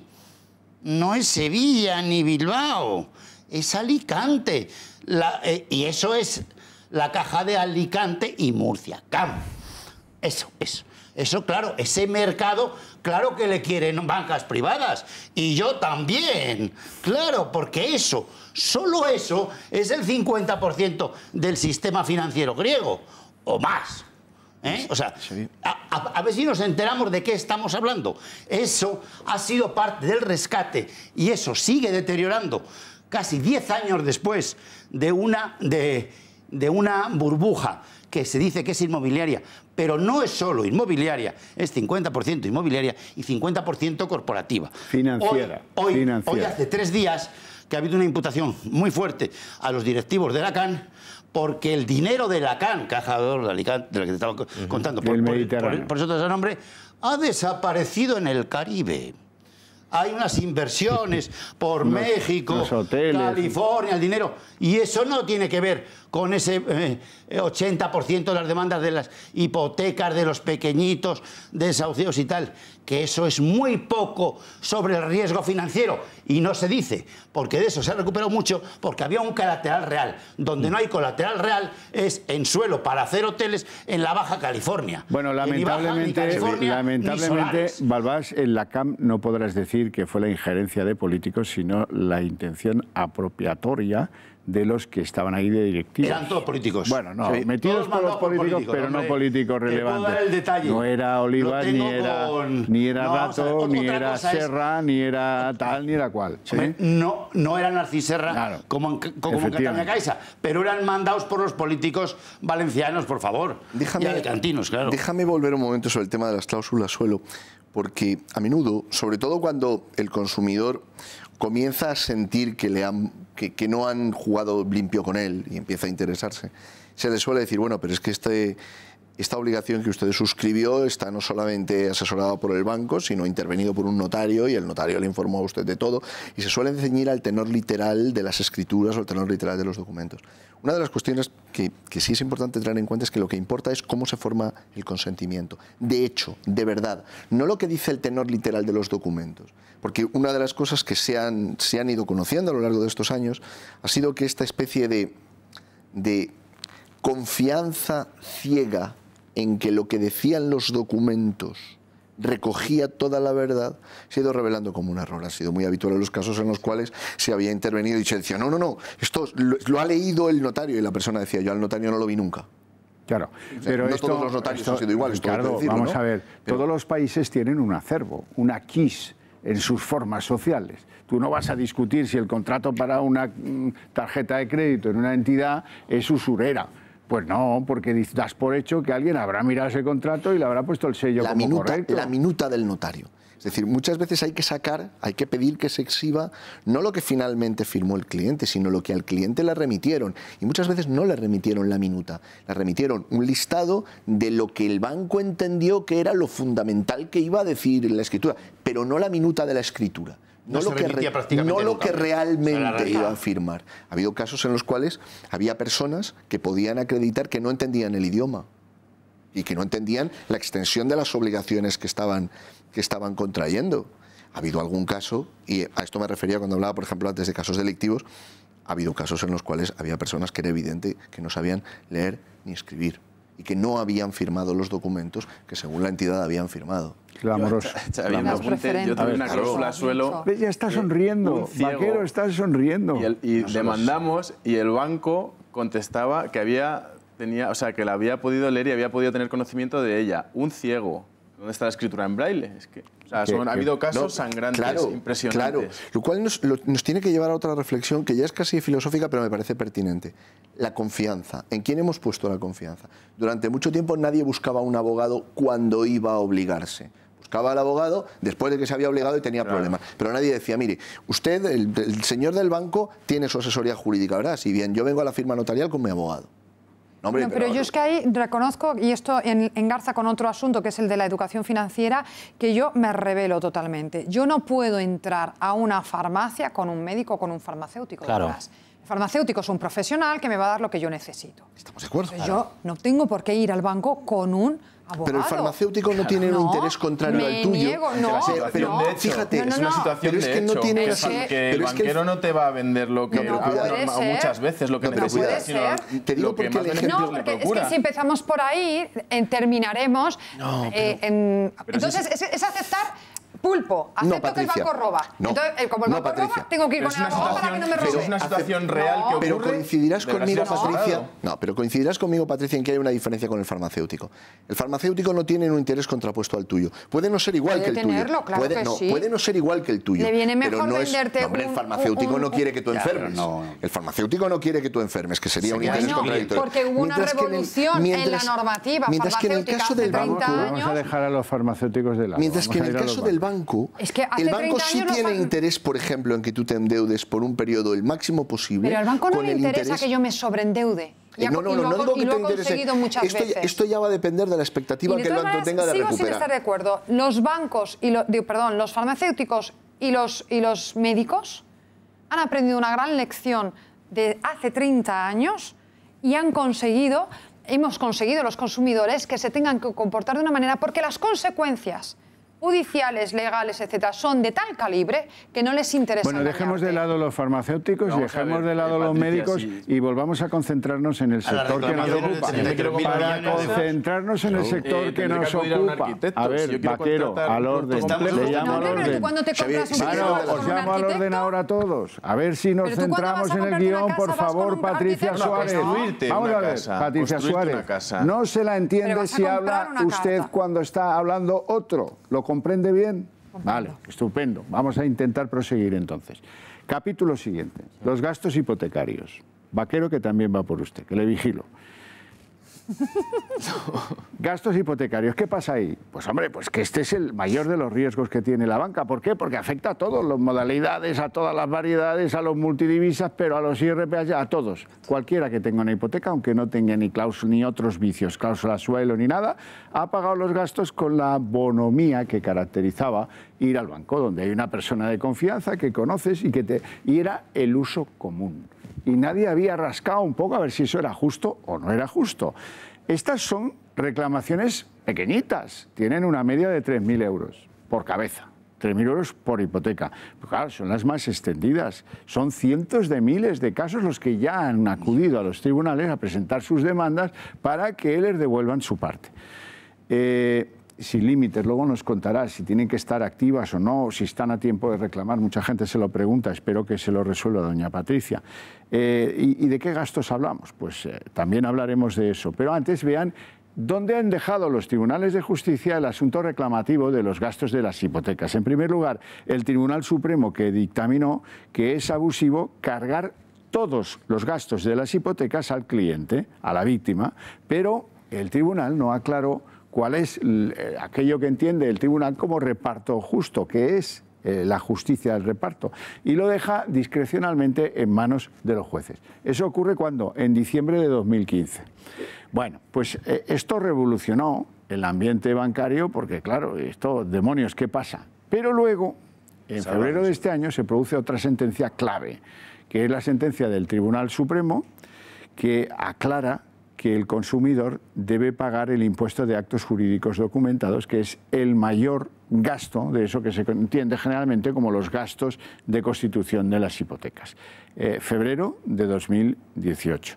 ¿Están ustedes de acuerdo? ¿Cuál es la definición que le parece en lo actuado por los tribunales? ¿Estamos pendientes de alguna otra sentencia? ¿Cómo van las cosas en esos lugares de decisión que son los tribunales de justicia? Bueno, realmente en lo que respecta a Durana y Durana Abogados, nos estamos encontrando con sentencias de todo tipo. Recordemos que los gastos son gestoría, notaría, registro y la tasación también. Impuestos, tasación. Y el impuesto. Luego también está por otro lado la cláusula gestoría, de comisión de apertura. Sí, gestoría, notaría, registro, impuesto de actos jurídicos documentados. En Madrid es modelo 601. Y también la tasación se podría reclamar. Incluso también la comisión de apertura, porque dicen los tribunales que eso no se corresponde con ningún servicio real que te da el banco. Sino y la de cancelación, empieza a haber ya sentencias. Y la cancelación hay alguna sentencia también. Entonces, nosotros nos estamos encontrando con sentencias de todo tipo, que te dan el 50% de los gastos de gestoría y de los gastos de notaría, porque el registro está claro, porque lo dice la ley, que le compete al banco. Algunas que te dan el impuesto, otras te dan todo, en fin. Lo que ha venido a decir el Tribunal Supremo hace poco es que se supone que el impuesto lo tiene que pagar el consumidor. De momento está eso así. Evidentemente esto va a acabar en Europa, es la esperanza de todos los consumidores y veremos cómo acaba esto. Porque si se anula esa cláusula, el reglamento lo que dice es que en principio el sujeto pasivo es el consumidor.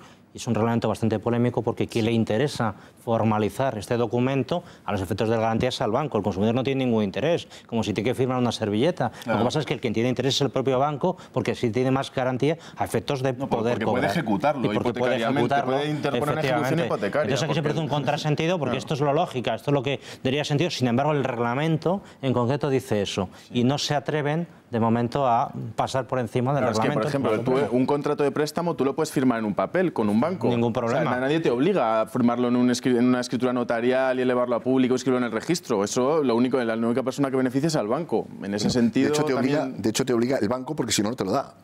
Sí, evidentemente. Sí, claro. Es decir, llega un momento en el cual estás pendiente, genera mucho más derechos para el banco. La propia operativa bancaria que el marco jurídico que tendrías que aplicar. Es que uno no puede presentarse en un blanco y decir, oiga, perdone, yo no quiero ir al notario, yo quiero firmar una servilleta en un folio o yo mismo le hago el contrato. No puede, no cabe esa posibilidad. Pero no solamente en un banco, en ningún banco, en todo el banco te exigen pasar por ahí. Por tanto, ¿hasta qué punto tienes libertad? Y hay que reconocer, hay una parte, yo aquí les voy a dar la razón a los bancos, tiene sentido, porque si tú incumples ese contrato, una vez que está elevado a público, ellos se favorecen de un procedimiento rápido que es la ejecución hipotecaria. Mejor para ellos. Pero si el procedimiento te favorece a ti, págalo tú. Claro, lo que es para ellos, pues que lo paguen ellos. Claro. Es que el Tribunal Supremo de este país haya tenido que poner blanco sobre negro que las escrituras las pagará cada uno las suyas. Esto lo ha tenido que escribir, porque es que hasta ahora las escrituras las pagaba el consumidor, las suyas y las del banco también. Es que lo han tenido que aclarar. Bueno, y había una práctica, Patricia, en el que estamos. Había una práctica, Patricia, que era tremenda, que todo el mundo que quería formar una hipoteca le exigía una provisión de fondo que incluía todo esto. Una provisión importante. Sí, sí. Y luego, al cabo de 3 meses, le devolvían como 500 euros. Entonces se poniendo tan contento encima, en aquellos tiempos. O sea, que era dinero extra que me habían retenido después de haberme cobrado todo esto que estamos hablando. Y encima uno se ponía tan contento cuando te devolvían 500 euros después de 3 meses, efectivamente. Lo retenían incluso del dispuesto. Son las malas costumbres, Balbás. Los gastos hipotecarios ha sido una manera bastante abusiva, es una cláusula abusiva de sacar beneficios por todo para la banca, es decir, lo cual hace ineficiente el sistema, incompetitivo y en un mundo globalizado termina en precios. Eso cualquier economista de primero te lo dice, querido amigo. Y por lo tanto en empleo y en sueldos, y por lo tanto en condiciones de seguridad social. Esto es el A, y eso es lo importante, porque este es un negocio pequeñito, viejo, y que ya estamos rescatando muertos desde el punto de vista económico, porque estamos en la era digital, la tecnología, el I+D+I, la biotecnología, es donde está la pasta y el dinero, no en estos muertos, porque son muertos. Y las fintech, no hay más, que son los bancos. Y si nos dedicamos ahí, España podrá pagar unos sueldos enormes de 1.000 euros. Bueno. Con lo cual, espera, te termino. Los gastos enormes hipotecarios. de 1.000 euros. Los gastos hipotecarios. No, está ironizando, está ironizando. Es una ironía. Vamos a ver, en los gastos hipotecarios te pedían una provisión de fondos normalmente financiada, en los cuales casi todo era suyo. La gestoría era suya. Sí. Precio de mercado no había. El tasador no también. Es competitivo. La tasación, normalmente eran empresas hasta vinculadas a sus grupos, lo cual daban la voluntad, como bien dice Ricardo, la voluntad de la hipoteca supuesta muy engañada, porque le dices a un señor que no sabe lo que vale la casa, que la casa vale no sé cuánto, y le dan el 80% de la hipoteca. Pero ¿quién tasaba? Una sociedad o vinculada al banco accionarialmente, o simplemente era el primer cliente suyo era el banco, como el notario, el otro, gastos de notario. El primer cliente eran los bancos, lo siguen siendo. Entonces, claro, ¿de qué estamos hablando? De 15.000 millones. Ojo al parche, no es ninguna y solo es gastos hipotecarios. Fíjate el volumen que se han metido en el sistema económico español. Le voy a contar. Desde el año 1997 hasta el año 2017, la banca ha cobrado en gastos de constitución de hipotecas la bonita cifra de 26.000 millones de euros. ¿Qué le parece? ¿Solo en constitución de hipotecas? 26.000 solo en constitución de hipotecas. Bien. Este capítulo, una vez lo resuelvan los señores jueces de este país, pues ¿cuánto le va a costar a la banca? Pues aproximadamente, porque aquí no litigan muchos, esto es, digamos, el sector problema donde menos se litiga. Les va a costar entre 6.500 y 9.700 millones de euros, según la auditora Kepler, sin costas y sin intereses. Si le añaden las costas y los intereses, esto puede ser un problema de entre 12 y 18.000 millones. Y a mí me gustaría saber si lo que dice la auditora es antes o después de la sentencia del Supremo. Porque en el momento que la última sentencia del Supremo dice que el impuesto de actos jurídicos documentados no lo tiene que pagar el contribuyente, el consumidor, en este caso, la reclamación se minora bastante. Y pongo mi ejemplo. Yo estoy reclamando 4.200 euros, sin el impuesto se me quedan 900. Sí, es una barbaridad. Y hay ahora mismo un decrecimiento de estas reclamaciones porque los propios consumidores piensan que por 900, por 1.000 euros, pues ya no les compensa, pero es que también a muchísimos despachos de abogados ya no les compensa el pleito, porque no es lo mismo reclamar 4 o 5.000 euros que reclamar 900, con 600... Con 600 liquidamos. Y ni las costas ni el posible porcentaje que se puedan llevar. Bueno, Xavier, a mí hay una derivada actitud disuasoria por parte del Supremo. Como dice don Ricardo, hay una derivada aquí que a mí personalmente me inquieta como español, que es que así como la clase política está generalizando determinados comportamientos y lo ven normal, pues en el empleado de banca se ha transmitido una sensación que es hasta cierto punto bueno sablear al cliente. Porque ¿cómo se le medía? Por aquello que vendía. No se le vendía por otra serie de circunstancias. Entonces, esto decía Enrique Rojas en algún libro de estos de psiquiatría, que lo mejor para engañar a un comprador es engañar al vendedor. Entonces, se le ha engañado y se le ha dicho a muchos empleados, y lo veían normal, que engañar a una persona mayor, engañar a una persona, como decía el compañero ciego, lo que sea, que eso estaba bien. Entonces, es una subversión de valores que yo creo que es demoledor en términos generales para la confianza, que en definitiva es competitividad y todas las demás cosas que dice ahora mismo Balbás, ¿no? Bueno, en este plató esta noche tienen ustedes algunas de las personas que más saben de lo que viene ahora de España. voy a hablar, doña Patricia Leguiño, de los préstamos multidivisas, que han sido como la última cornada de este asunto. Bueno, no sé si la última, porque quién sabe, Dios dirá. En cualquier caso, es el más reciente de los grandes capítulos de cornadas de la banca a la sociedad española. ¿En dónde está en términos jurídicos? Vamos a ver un rotulito de estos que hemos preparado para ustedes. Dice que el Tribunal de Justicia de la Unión Europea ha declarado nulos los créditos multidivisa cuando no se advirtió a los clientes de los riesgos que derivan de operar con monedas fluctuantes. Es decir, me voy a una hipoteca con yenes. Bien, vale. Pero no le avisas al cliente, ojo que si el yen baja y el euro sube, tú llevas 5 años pagando hipoteca, pero resulta que debes más de cuando empezaste a pagar, que es lo que le pasa a algunos y lo que ha laminado un buen montón de familias españolas. Españolas y europeas, tengo que decir, porque si bien es cierto que en España ha sido masivo todo tipo de productos bancarios, financieros, de inversión, las hipotecas en divisas han perjudicado a muchas familias en toda Europa.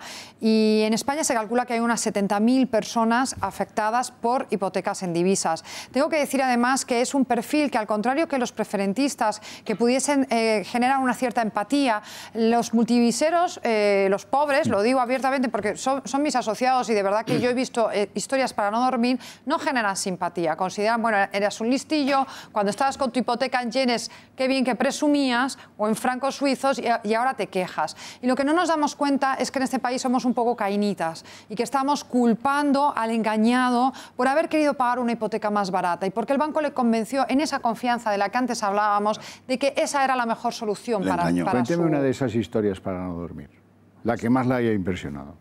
Bueno, yo hace 2 o 3 días he tenido en la oficina de la asociación, que afortunadamente ya está resuelto, una familia, matrimonio con 2 niños, que bueno, ella trabaja como vigilante en un comedor de un colegio, y él ahora mismo no me acuerdo qué era, pero una formación básica, o sea, no eran economistas ni abogados ni nada por el estilo, y se compran una casa y como no pueden llegar a ese precio, les dicen no te preocupes, no solamente te ofrezco una hipoteca en divisas que vas a pagar menos cuota, sino que además, como tus padres tienen bueno, que tus padres te avalen, y ellos están convencidos de que los padres les están avalando solamente, pero no es así. La mayoría de las hipotecas en divisas ha habido una doble garantía hipotecaria, porque con una casa no era suficiente, con lo cual en la hipoteca estaban las 2 casas. Esta persona finalmente tuvo que vender su casa para cancelar parte de la hipoteca, con la angustia que eso le supuso para ella y para sus hijos, y dejar a sus padres con 40.000 euros de deuda, porque con una sola casa no cubría. No fue suficiente, a pesar de la venta. ¿Por qué no fue suficiente? Porque había pedido X dinero y ahora debía mucho más. Encima, los pisos bajaron de precio y con esa diferencia no pudo. Ha ganado. Pusimos esa demanda, ha recuperado su dinero hace 2 o 3 días, y con ese dinero que recupera, libera a sus padres de ese aval hipotecario. Sí, no, fíjate, Xavier, si los bancos sabían que eso tenía riesgo, que a estas personas les introducían una cláusula por la cual, si por el recálculo de la moneda, porque tú no debes nunca una cantidad fija, que es lo que la gente no sabía, o sea, a ti cada mes se te recalcula la hipoteca. Un mes me des 200, al siguiente 205, etcétera, etcétera. Así en las autopistas españolas de precedente, que fueron miles de millones. Con esta cláusula lo que dice es que si por el recálculo tú debes más del 10% de lo que has pedido, tienes o que poner nuevas garantías, o que ampliar la hipoteca, o sea, una trampa mortal. O que te ejecuten. O que te ejecuten, no, claro, o que te ejecuten. Pero ojalá hubiesen hecho valer esa cláusula, porque hubiese aumentado solo un 10%, claro, no el 50-60% por ejemplo, que ha sucedido. Los muchos casos que tenemos también, tengo uno muy sangrante, una persona que demandó, y mientras demandaba te pusieron una ejecución hipotecaria del banco contra él. Bueno, pues luego tú te vas al juzgado que lleva la ejecución hipotecaria y no te suspende. O sea, la ley en ese sentido impide a los jueces suspender un procedimiento de ejecución hipotecaria cuando por otro lado estás reclamando por el préstamo multidivisa. Es una injusticia total. Al final, pues bueno, con tácticas procesales propias de los bancos dilatorias, se consiguió dilatar el asunto y también acabó felizmente. Menos mal, tremendo. Nos vamos a una pausita en publicidad porque esto está que arde y todavía quedan muchas cosas que contar. Está bien de broma, que vemos al ladrón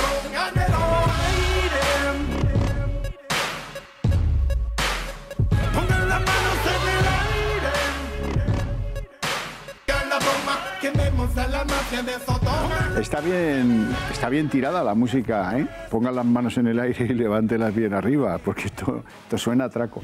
En el caso de las multidivisas, y por acabar, por zanjarlo, aunque luego abriremos un turno global y podremos hablar de una cosa y de la otra, por no enredar, dicen que supondrá para la banca un mínimo de 1.100 millones en sentencias contrarias. Abro capítulo. Doña Patricia, el índice IRPH. Bueno, pues aquí las cajas de ahorro, en su maldad, un día dijeron, ¿cómo que aquí todo se referencia al Euribor? Tampoco es que sean santos los del Euribor. Ha habido unos castañazos a algunos bancos europeos por manipular el Euribor impresionantes, ¿eh? La justicia europea le da igual que te llames Rothschild o que te llames HSBC o lo que sea. ¡Pam! Porque manipulaban el Euribor. Pero bueno, aquí ya dijeron, uy, el Euribor, uy, qué pereza. Vamos a hacer algo más casero, algo más genuino, que lo podamos manipular engañando y diciendo que esta semana está la cotización más alta de lo que en realidad está. Con lo cual encarecían las hipotecas de los usuarios. Esto es fundamentalmente un truco viejo, ¿eh? Es el truco de mentir. ¿De mentir a quién? Al Banco de España. A la asociación de las cajas que estaba participando de la cosa. El rollo. ¿Dónde está judicialmente el asunto IRPH? Vamos a ver el siguiente cartoncillo que les hemos preparado, donde van a poder leer lo que dice el Tribunal Supremo. El Tribunal Supremo avala el uso de las cláusulas referencia IRPH. Interpretan que ese es un índice oficial que venía avalado por el delincuente del Banco de España, el que fuera en su momento, porque vaya tela. Aunque luego pues, algunos jueces por su cuenta y riesgo han dicho que sí, está muy bien lo que dice el Supremo, pero hay una jurisprudencia europea, bendito sea Schuman, que dice que, oiga, que no, que si las cláusulas son opacas se pueden anular. Y bueno, con ese pretexto de esa jurisprudencia europea, le han dado caña al IRPH. ¿Esto cómo es así o no es así? Y algunos despachos españoles han ido con este cuento a la Corte de Luxemburgo a que produzca una sentencia que será quien dirima la cuestión. El partido está efectivamente como lo has contado. Hemos llegado al Supremo, el Supremo ha dicho que esta cláusula, en tanto que se refiere a un índice... Espera un momento que no se te oye bien el micro, voy a dar palabra y luego te devuelvo palabra. Patricia, decías que el asunto está en estos términos, pero vamos a ver, hay pocas, ¿cuántas son las reclamaciones por aplicación de este índice invento español del IRPH, don Jaime? Había muchas, ahora hay menos porque, claro, el Tribunal Supremo puede ser que intentando crear un efecto disuasorio, pues ha dicho que estas cláusulas, en tanto en cuanto están referenciadas a un índice oficial, pues no serían abusivas. Veremos qué dice Europa, porque desde luego nosotros no estamos de acuerdo, incluso hay jueces que no están de acuerdo y están dictando sentencias contrarias, como bien Eso está claro. Y fíjate un detalle, y es que en el año el IRPH no es IRPH en singular, hay IRPH cajas, IRPH entidades, IRPH conjunto de entidades.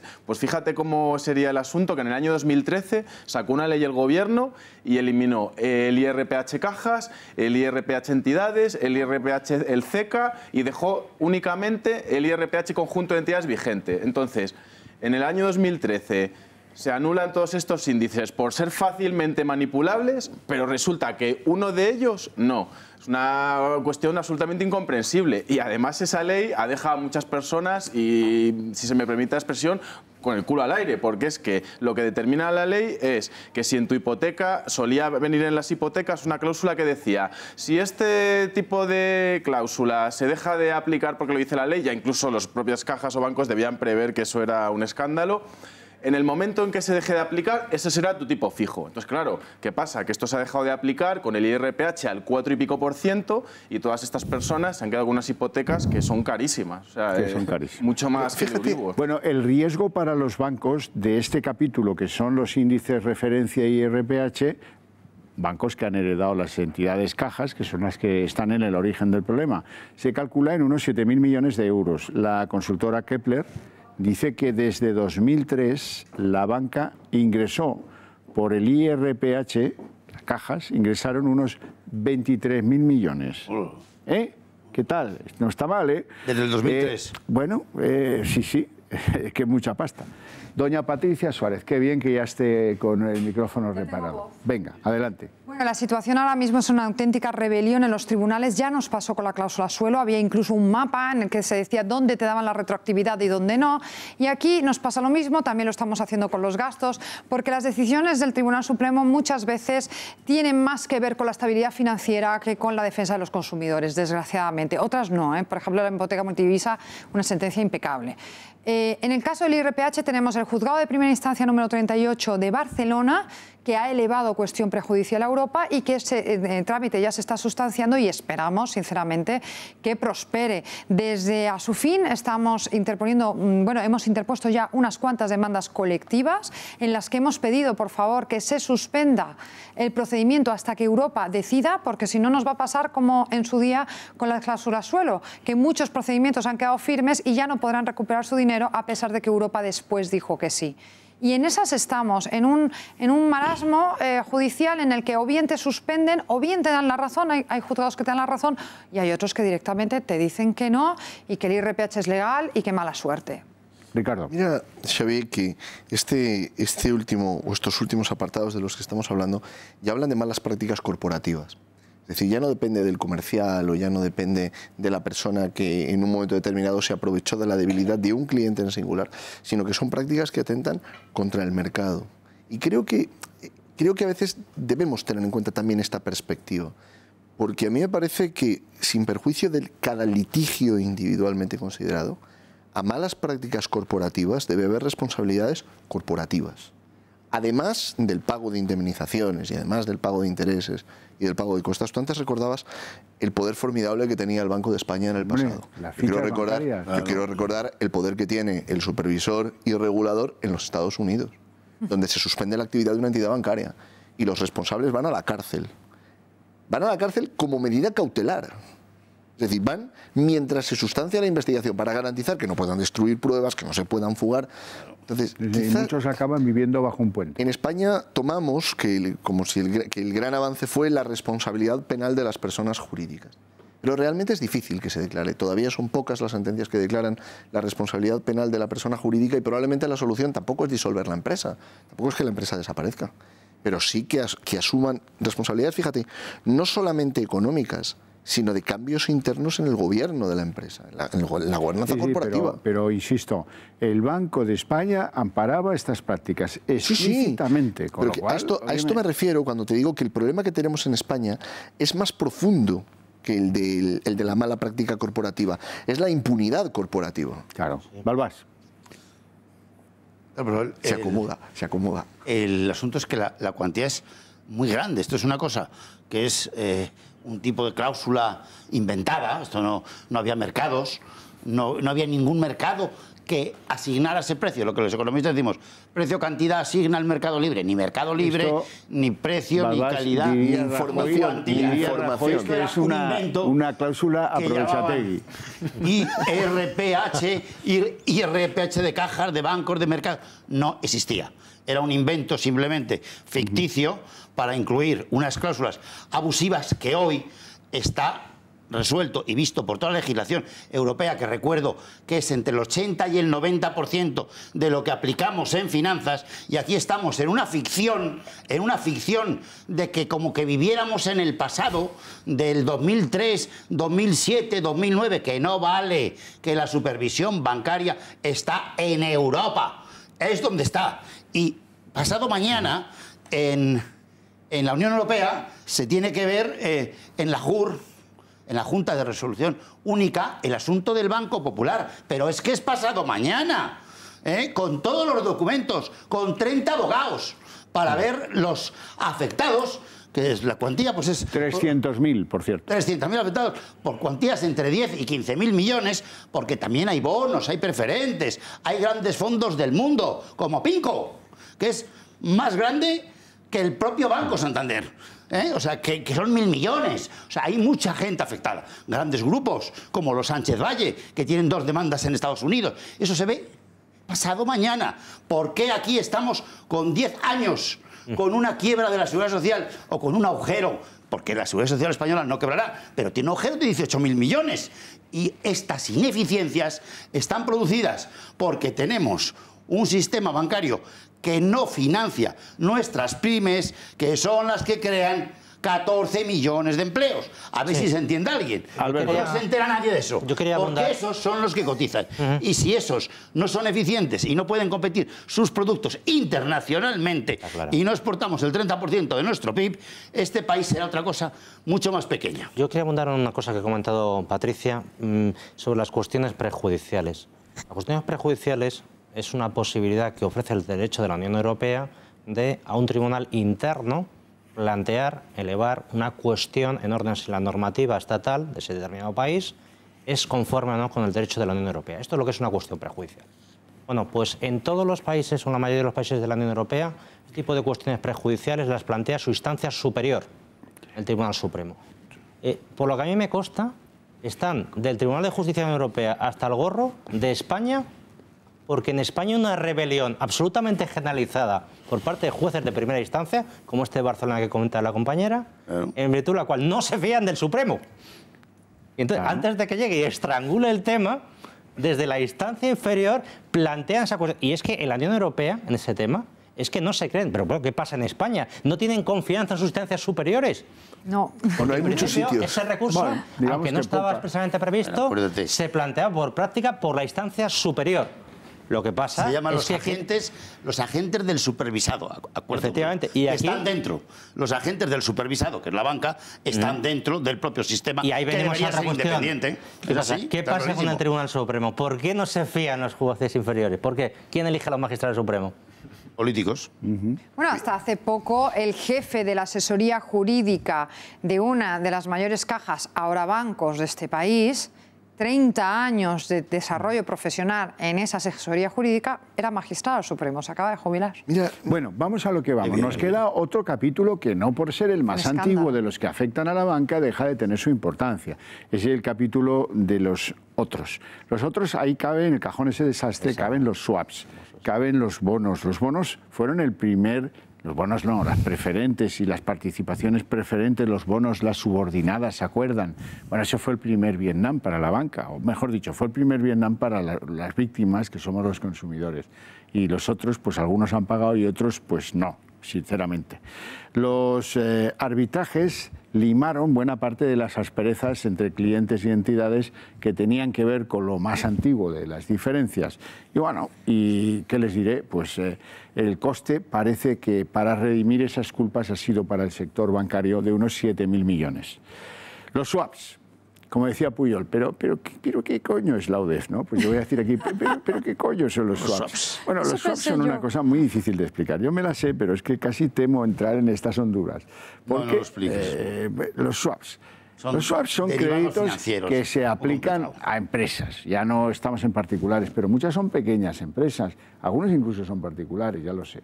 Pero sí, usted ha contado su caso, pero normalmente los que se quejan son pequeñas empresas, sobre todo las del sector fotovoltaico, que fueron muy tarde a la banca, que la banca no les quiso financiar y que se inventaron la coña marina de estar en los swaps, porque los swaps tajan comisiones de dos lados, del crédito y del equivalente espejo. Y eso les iba de cine. Y la práctica del swap, oye, este es el país del mundo que tenía más swaps de un día para el otro, conducidos por la sabia mano de quien dijo: aquí nos vamos a hacer la barba de oro. Tú tira de swaps, que esto va fenómeno. El Tribunal Supremo ha anulado varios contratos de swaps recientemente, hace bien poco. El alegato es que los tomadores decían claramente en los papeles con el banco que no entendían muy bien qué era eso del swap, pero si no había más remedio que suscribirlo para ser financiados, porque ahí va mi firma, ¿no? Como el banco entendía, el Supremo no cumplió con su deber, con su supuesto deber de informar a los clientes, pues anulado los contratos.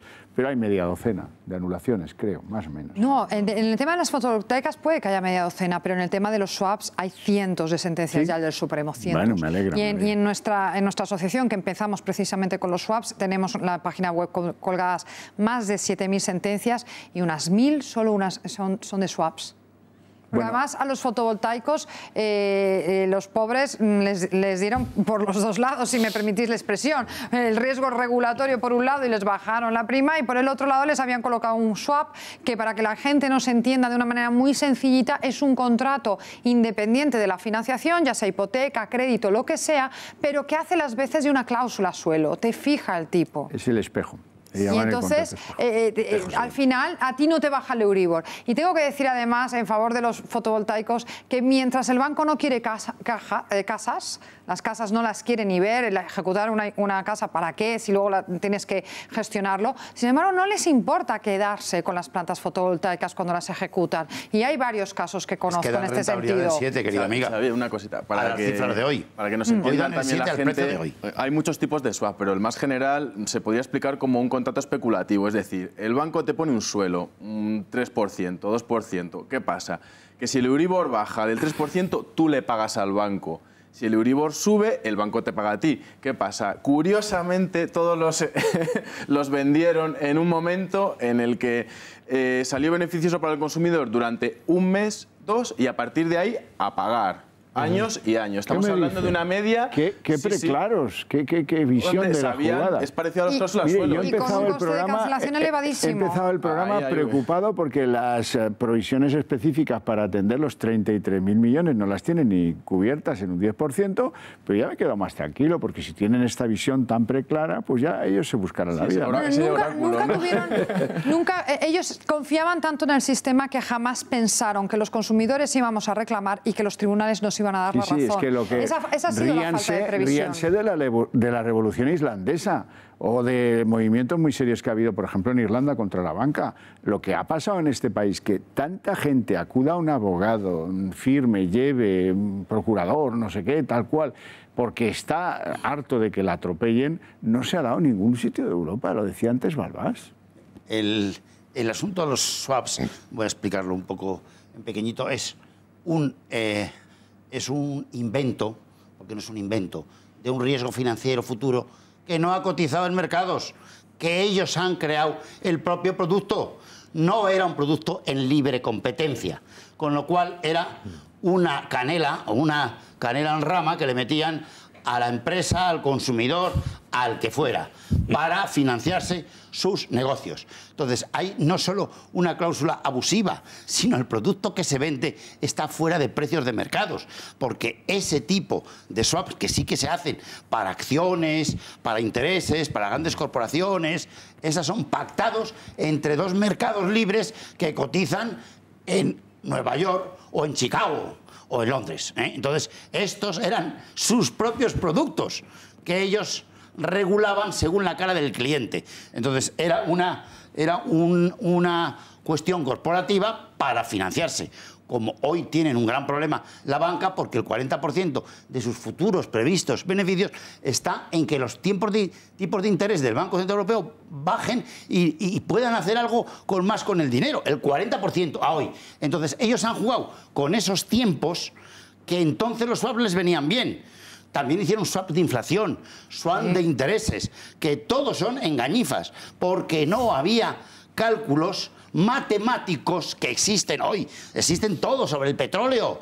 Y yo, vamos, no puedo poner todo el porque te volvería loco. Los conozco. Matemáticamente cómo se hace por grandes algoritmos, que es cómo se hace eso hoy. ¿Sabes? Y eso, si se les damos a no es que le volvamos loco del algoritmo, es que le estaban engañando. Probablemente se vendieron con márgenes, según mis cálculos, del 60 o 70% y con probabilidades del 90%. Es decir, no eran exactamente una venta entre partes independientes, sino era una engañifa que se le estaba haciendo a esa empresa, haciéndola más ineficiente todavía y más contra el mercado. Y Tony Leblanc le llamaba a esto el timo de la estampita, en pocas palabras. Sí, a mí personalmente me llamaron por teléfono. Swap, en inglés. Me llamaron por teléfono para colocarme un swap. Una cosa muy agresiva. Hay muchísimos. Por intuición entendí que no y luego me di cuenta de lo que suponía este tema. Pero te lo vendían como, oiga, hemos pensado en usted. Un seguro de tipos de interés. Lo vendían como un seguro. Y te llamaban directamente. Entonces, claro, es lo que comentaba antes don Ricardo. Si en vez de llamar desde un banco, llamar a una tienda de una esquina, eso podría ser una estafa. Podría ser, pero como está en un banco que es un templo sagrado, pues entonces era valía.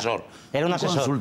Pero esa misma proposición indecente desde otro establecimiento, a lo mejor tendría otras consecuencias. Y los contratos que te decían, bueno, yo se lo hago y luego un día cuando usted considere viene por aquí y firma. Claro. Y viene por aquí, o ya le llaman de la notaría. Esto ya está listo. El gesto de Patricia Suárez cuando ha oído eso de yo se lo hago y cuando tenga un rato, día que quiera, después de vacaciones, pasa y lo firma. Así. Y además tengo tengo que decir otra cosa. Swaps se han colocado en toda Europa y es un instrumento financiero que reconocido, o sea, de utilización habitual. El problema no es el producto, sino cómo se ha colocado. Pero es que además... ¿Y a qué precios, querida? Y el precio, sí. ¿En qué mercados? Pero tenemos que decir dos cosas a este respecto, la que diferencian España de otros países.